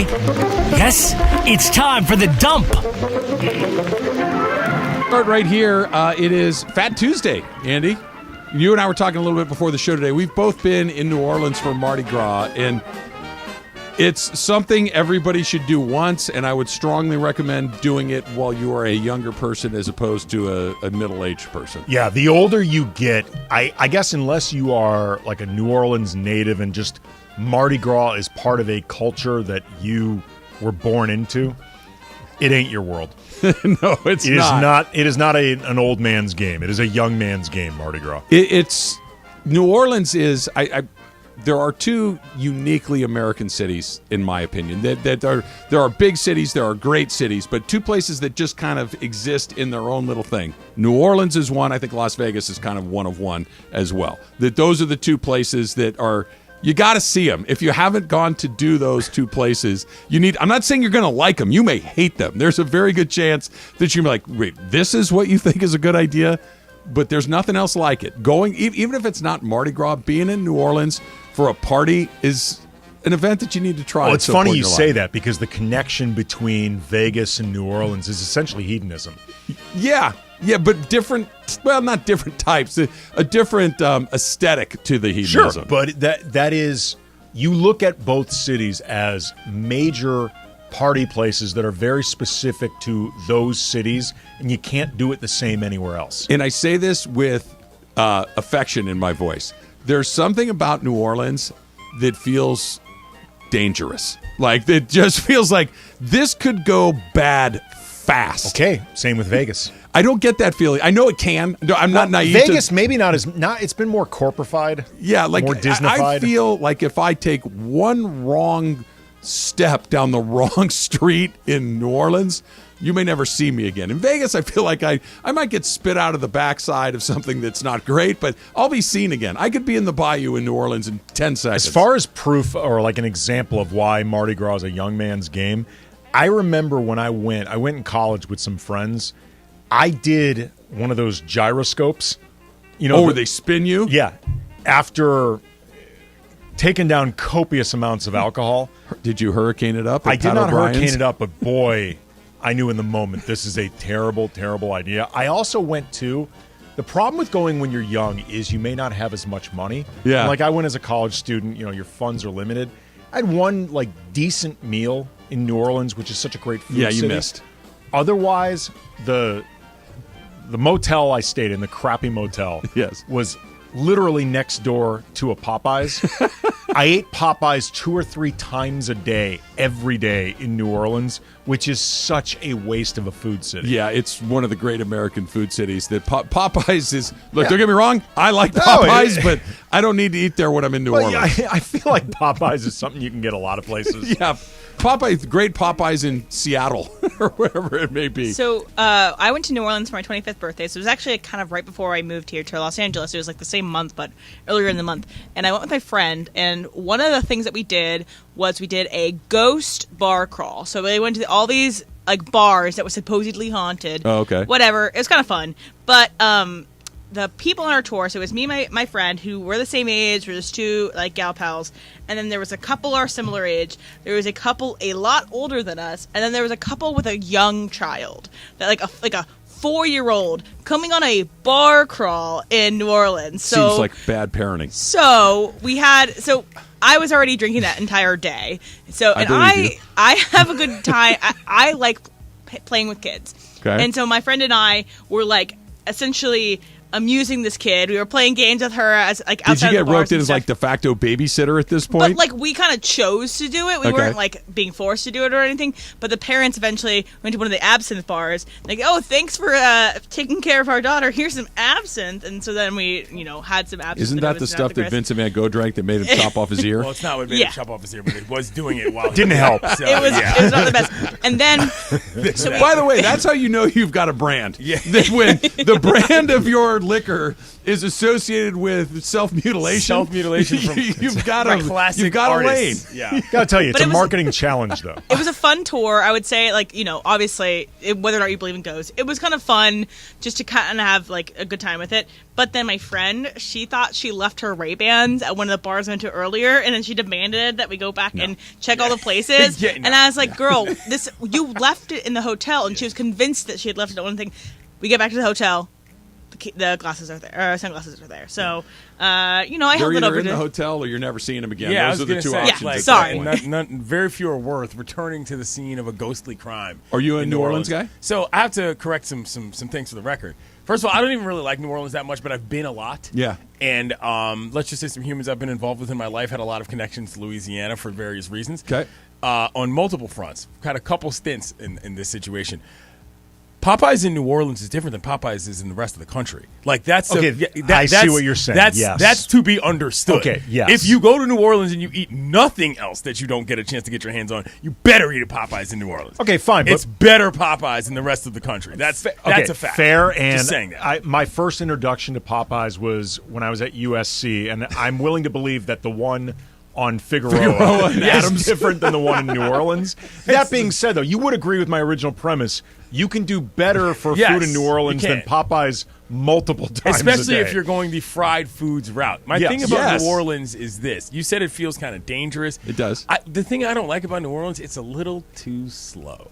Like, everything there is countrified. It's the South. It takes a while, bro. Yeah. And, like, for a big city, air quotes, I'm like, guys, but we get it It's moving, not a big city. It's big city-ish. Especially not if you're just dealing in the French Quarter, Yeah. which is what people believe New Orleans to Sure. be. New Orleans is much bigger than that. Listen, New Orleans has a youth baseball academy. I'll be in New Orleans in a month. You know what I'm saying? Like, I go to New Orleans a lot. It doesn't move at a pace that gets my blood flowing. But I do go there to eat, man. Yeah. They got the best food going in New Orleans. And one thing before we go to Super Crosstalk, today is National Pancake Day, and I think my favorite pancake of the year so far was Ezekiel Elliott at the end of the 49ers-Cowboys game. Hey-oh! That was a good one. Hey.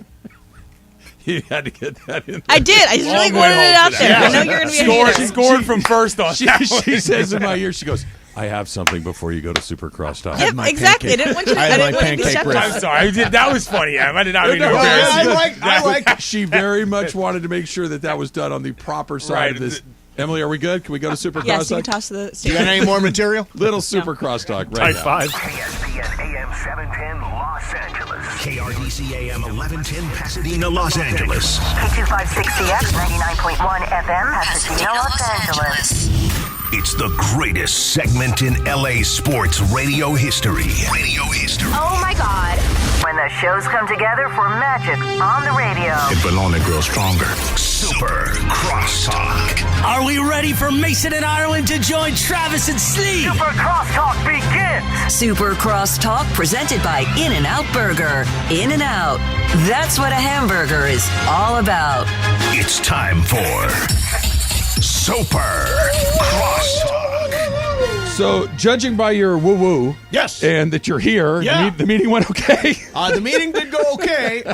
State of the show address. The state of the show is good. Good. Okay. According to good as in poor, mediocre, good, very good, excellent, good, or good as in bad and good? Good as in not major input. Not major. Everything seems to be all right. Sure. Everything seems to be all right. I'm still here. Boss Amanda went easy on me. So when they do the State of the Union in D.C., there's yeah. always the line, the state of our union is strong. Strong. Right? Yes. Every Yes. time. I just got good. Okay. Not very good. Okay. Not excellent. Just good. Okay. Yeah. I'll take it. I'll take it. Good. Good is always But, good enough. enough. I was going to mention it's National Pancake Day. Is that what's going on? So I found a sign that was on an IHOP door. It said, if you smell a customer who smells like marijuana will not be served.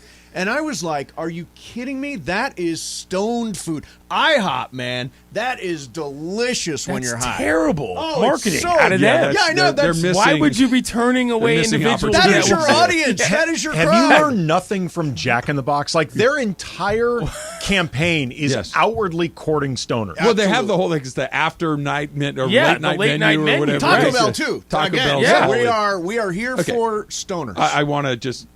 You're right. I agree with everything you said. Thank but you. is there anything that, when you are in that state of mind, that doesn't taste good? Well, it depends. Okay, so there's a couple things here. First of all, things that are hard to eat, not going for. Yeah, that's true. If you've got a tricky scenario in terms of, frankly, just getting the food into your I'm not face. saying you make a rack of lamb, No, Yates, but I'm just saying that if somebody offered you lamb chops, you go to work. I even mean some of us might not have the motor skills to handle the tacos correctly. You know what I mean? That thing's got to be wrapped up. You know what I mean? It's got to be a self-enclosed operation in order to get the food I feel vehicle. like your in your level mouth. of personal hygiene in that state is not necessarily priority number one. It depends. I have actually kind of muscle through developed, it. just this year, I've developed the ability to both enjoy a gummy and not stuff myself. I can't.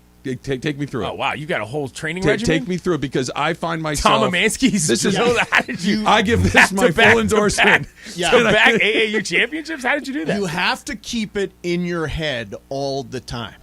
Not gonna eat, not gonna eat, not gonna eat, not gonna. I just feel like but Dana Carvey doing the not George gonna not do gonna, it. not gonna, yeah, not gonna eat. But that little monster inside you was saying, "Feed I'm me, telling you, feed right? me." I dialed it back just a little bit, on the amount.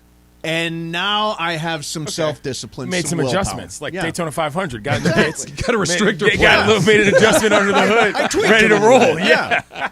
That's why I have, in a very stealth way, lost 8 pounds so far. Oh, well, that you cut out the donuts, I think, is as much to do with that as anything else. The big thing is cut out all delivery. We've not had a single thing delivered to the house so far. That'll change your intake a lot. Yeah, it changes. And by the way, saves so much money. Emily is so fact-checking you, expensive. Mace. She just told me that you said 7 pounds dropped since factor cap, and now it's 8. Did you purge between then and Did I say 7 earlier? Yes. It is 8 now. It is 8 now. Okay, I see. Constantly he moving stood target. the whole meeting with Amanda. Yeah, I He's did. walked I in did. place. I burned some calories from just nervousness. Now, have the DoorDash people called in to check on you? Well checked. Yeah, I know. Grubhub is very concerned. They're doing a proof of life. They've sent a search party. Yeah, yeah. No, it's. But I mean, you laugh. That's how they'll find us all at a certain day. yeah. All See, right. for me, it's not like, don't get me wrong, there's always been the moment where Grubhub and Taco Bell is happening. Sure. But it's more just the stuff that's in the house, just going through all the sandwich stuff that's there. Yeah. Just the little it's hard snacky not to stuff. tear things down. Yeah. Yeah. You've got a whole family in your house, Yes. right? We have just me and one. We have nothing in the house. okay. Like there's no way to go wrong So if you unless you don't- consider yogurt wrong. If you don't order it, it doesn't exist. Correct. Yogurt is Nothing quality. good in that. I go to my mom's house, like we're going this weekend. You open a cupboard and there's like chips and nuts Yeah. and Doritos and chocolates and all this. It's like I don't even open a cupboard when I go to So my that mom's playbook house. might be harder to execute at your mom's house. very, very tough. You've talked before about how the Mashansky diet, like that foundation was laid upon you as a young kid. That is correct. It developed some bad habits. Yes, there's some livestock in the family. There are some big folks around the Mashansky clan. So Livestock, I've got to be Mace. very well. That's aggressive. I'm just being honest. Out of pocket. You cannot call people livestock just because you're related to them. You haven't met Aunt Kay. Wow, names. You're throwing out names. I stepped right She's into not that. a P1. I'm in the crossfire. Well, you know, you opened that door by referring to, racist Uncle Chuck. Like, racist I mean, Uncle it's better Chuck. to be the overweight one than the racist one. Correct. Sure, Yeah, it is sure. definitely Yeah. better to be heavy than You racist. softened that blow from the beginning. Racist Uncle, game, Andy. racist Uncle Chuck is gone now. He's no longer with us. He's taken his racism with him. Oh. But God, that so? hail fellow well man. So I was going to say God bless, but maybe not. hail fellow well man. Wellish. See ya. Yeah. So, did either of these two aunts or uncles christen you with TT? It was my mom. Your mother did this. And does she still, when she calls you on the phone? TT. My brother Travis, TT. My brother Brian yesterday, it slipped out. He's like, did nobody know about TT? I'm like, nobody knew. That was the about one TT. secret you had. Now all of Los Angeles is going to know. That's the one area where I was not transparent. People hanging over the overpass like OJ with TT. Yeah. Run, TT, run. It is a rough nickname to have. Is it an acronym or is it just a... I can explain it. I remember. Okay, so there's Steven, Stevie, Titi. Like Titi. it goes down the line. It Like goes down imagine the a line. child who can't say the word Stevie trying to say Stevie. Well, this is how Dabo Swinney got called Dabo. This happens. Yeah. Right. This happens. His brother couldn't say his name, and Happens they all started the time. calling him Dat son, and then it turned into Dabo. My grandmother was Gable because I couldn't say grandma. Okay. Gable. Yeah. So she was Gable for good. My grandmother was Bernice. I couldn't, when I was the first of the grandchildren, I couldn't say Bernice. I called her Nini. Like, everybody called her Nini. Like, her friends ended up calling her Nini. Nice.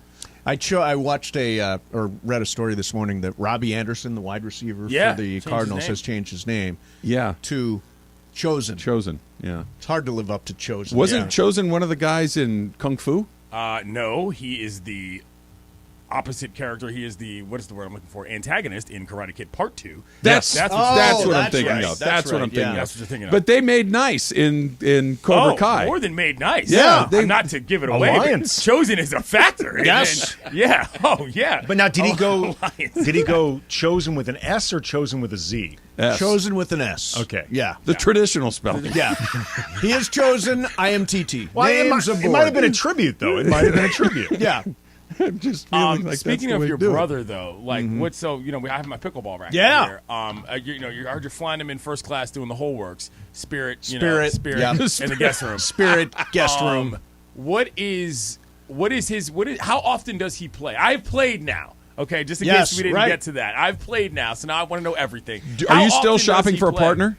Well, we'll get to that. Okay. We have a whole show to do that. So my brother Brian plays. He's retired at a very young age. God bless him. But he does three things: he fishes, he plays poker, and he plays pickleball. Those three That's things. it? That's the list? That's it. Those three things all the time. What a life. Yesterday, when he was on the show, he said, "You only have to cover a quarter of the court. I will take care of the rest." So I'm like, I know which quarter I'm going to be aiming for. Yeah, exactly. I'm the target. Get it to him. Yeah. But he will go down as a ringer. I have a feeling. I've never seen him play, but he said there's some sort of pickleball rating system, is and he he's a good 4+. athlete? Great athlete. Okay. As he said yesterday on the show, I'm 1,000 times smarter than him, and he's 1,000 times more athletic than I am. You guys will make a good team. Yeah, we are. We complement each other. So here's the thing. Lindsay and I are partners. You People is the name of our team. We determined this yesterday. You People? You like that? I like that. We determined this yesterday after there was some consternation about what was happening with the Beto situation. We cleared it up. But the thing I'm realizing, how many teams there going to be? Do we have 64. 64. We're doing a full field of 64. Field of 64. So you've got to win 7 matches to win the whole Correct. thing. These should be 3-person teams. No, you can't have a 3-person team. If you're playing 7 matches of pickleball, trust me, Just because of attrition, are you talking about? There is going to be a physical stamina attrition factor that I think is going to be at play. So I played for an hour yesterday. Okay. I went out, and I've been playing some. I wouldn't say I've been playing a lot, but I've been playing some. I've been playing once a week for a month, let's call it. Okay. I played for an hour yesterday, was fine, and started walking home, and my knee just basically stopped cooperating on the walk up. ACL, MCL, yes, all of them. Yes, all whatever the CLs. whatever CLs are in there, they're aggravated, they're inflamed today. Champions League. But this wasn't like I took a weird step and went, ooh, I think I was fine. Like I just was doing what I do, which is play pickleball poorly. Right. And then on the walk home, I realized I had done something catastrophic to my knee. And now here Is we it are. really catastrophic? It feels bad. Yes. I don't know how to characterize it And so other than it feels I'm not bad. joking, man. I'm not saying 3 people on the court. No, I'm saying subs. Have a third. Have a third. Yeah. Exactly. I think that might be something that we consider because if you're expecting rando radio guys to show up and play 7 straight matches of pickleball and not have somebody have a coronary, I think we're kidding ourselves. By the way, when we did an hour, Let's try to avoid we that. did an hour and 45 minutes That was far, but last week, and at the end of it, I found a bench and I sat there for a good 20 minutes. Right, and that's not even like competitive matches. People we talking went to you. really hard. Yeah. Well, look, I would imagine that. Well, I'll speak for myself. I'm going to be competing and trying to win my matches. I'm also going to be having a good time. Oh, certainly. I'm also going to make sure that I am in the proper state of mind while I'm playing these games. I'm not worried about anybody blowing out their nitrous engines, but somebody's got to win, and so somebody's going to have to keep playing. You are 100% correct. Yeah. I'm not worried. Yeah. This is maybe a you problem or you problem or you problem. Are you playing with Brian? I'm playing with Brian. I don't think either one of us has ever played. The only time I've ever held a pickleball paddle is when they handed me mine. I know our first match. Okay. Yeah, well, so there needs to be a 7-10 heavy bracket. I agree with you. Yes. So, right. There's like mini game site. We got to figure something out on that there front. Needs we're to not be going to make it. Because the pickleball people that signed up for this are going to wipe the floor with all of us. They play every day. And I mean, it's the difference Ron between... Mitchell from the sales department says he plays all weekend long. Anybody who plays a lot is going to crush anybody who doesn't. Yeah. Exactly right. So we need to get into a bracket 7-10 where somebody bracket. in our universe is coming out of that bracket. Yes. Okay. I'm down with that. I think that's so a good you idea. bailed on Beto, huh? I didn't bail on Beto. Sounds Beto's like the one it. who bailed. He's talking about highest bidders, this, that, and the third. I don't need to win. I just want to be able to make sure that I can Here's what play, we do. you know? We set up the 4 sides. There's 4 sides to this tournament. Yeah. You have 2 of them they begin basically all 7-10 people. Oh, so you make it so the 7-10 final bracket. 4 Right. will have 7-10 people. That's a in good it. idea, But I and think that'll there be DeMarco Farr and Kirk Morris. Right. I thought there was thought that there were going to be different brackets for different shows or whatever it may be. You can make it so the final 4 We'd all has be out at right away. least 2 7-10 teams. Okay. Yes. That's Like fair. if you had the Yeah. Travis Lee bracket, Everybody would we're be losing gone. our opening match. You have the Mason and Island bracket. They're losing You're losing that your too. opening Yes. match. Maybe not with Brian. No, with Brian. Maybe not with Mashonsky. Brian. The fighting TTs are going to advance. Don't get it. Not the flying TTs. Don't get it confused. We established this yesterday. the fighting TTs. Fighting TT sounds. Do you Better. have like the Notre Dame far logo more- with your we do. with your With the dukes little up? bully guy. Yeah. That guy's the worst. Yeah. No, but I do think that, I mean, we played for. We'll get into this a little bit more later in the show, but we played for long enough today where I thought to myself, if I knew I had to do this 7 times in a row competitively, this would require a different physical effort than I would. I don't think you need to worry about that. I think if anybody gets to a third match, that's It'll be huge amazing. Upset. That'll be a huge upset. Again, you keep thinking about this in context of you and everybody else here. Somebody's got to play those matches if we're going to do 64. Just what because I'm saying. an Maybe we can hour be nearly loose caused an with- amputation doesn't mean I can't get through you brought 3 the matches. three-person Third setup. person, yeah. Maybe as the rounds progress, You are allowed to You can pluck draft somebody. guys that's, in. That's exactly what I'm being serious. That's exactly what I was thinking, because otherwise, the matches are going to be terrible by the time you get to the final. But you four as are well. anticipating that you're going to advance. No, and I'm there not talking are about me. Like the field of 64 includes listeners who happen to be unbelievable players. Sure, I So, believe that. in But this they scenario- probably don't play 7-round matches. You know what I'm saying? Yeah, I see what you're You know saying, what I mean? Like, there's a real physical output. The Travis Lee squad makes it to the second round somehow, some way. Yeah, Shamanad miracle. Yeah. Indeed.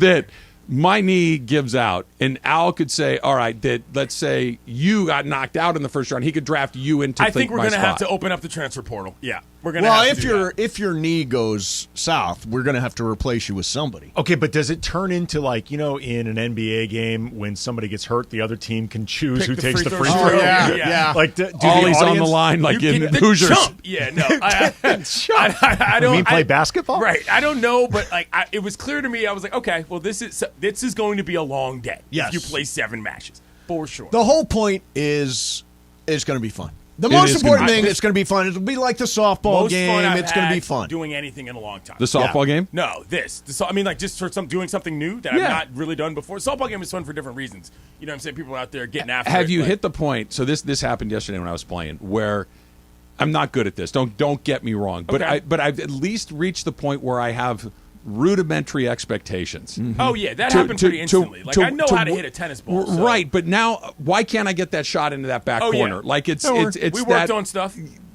We worked on I'm stuff. at that point where my expectations are probably far greater than my skill set. Right. And that's where I'm Dream struggling. big, man. I'm trying. Dream big. I just wanted to be trying. able to make sure I could hit it over the net every time with a natural motion. Stay And I out of the think we- kitchen, I think Yates. we got Yeah, there. stay out of the Stay out of kitchen. the I'll be kitchen. in your kitchen and your mom. I'm will be good in there, a too. How I'm about good in a that? hand fight. I'll How tell you about that. Super Crosstalks powered by In-N-Out Burger. That's what a hamburger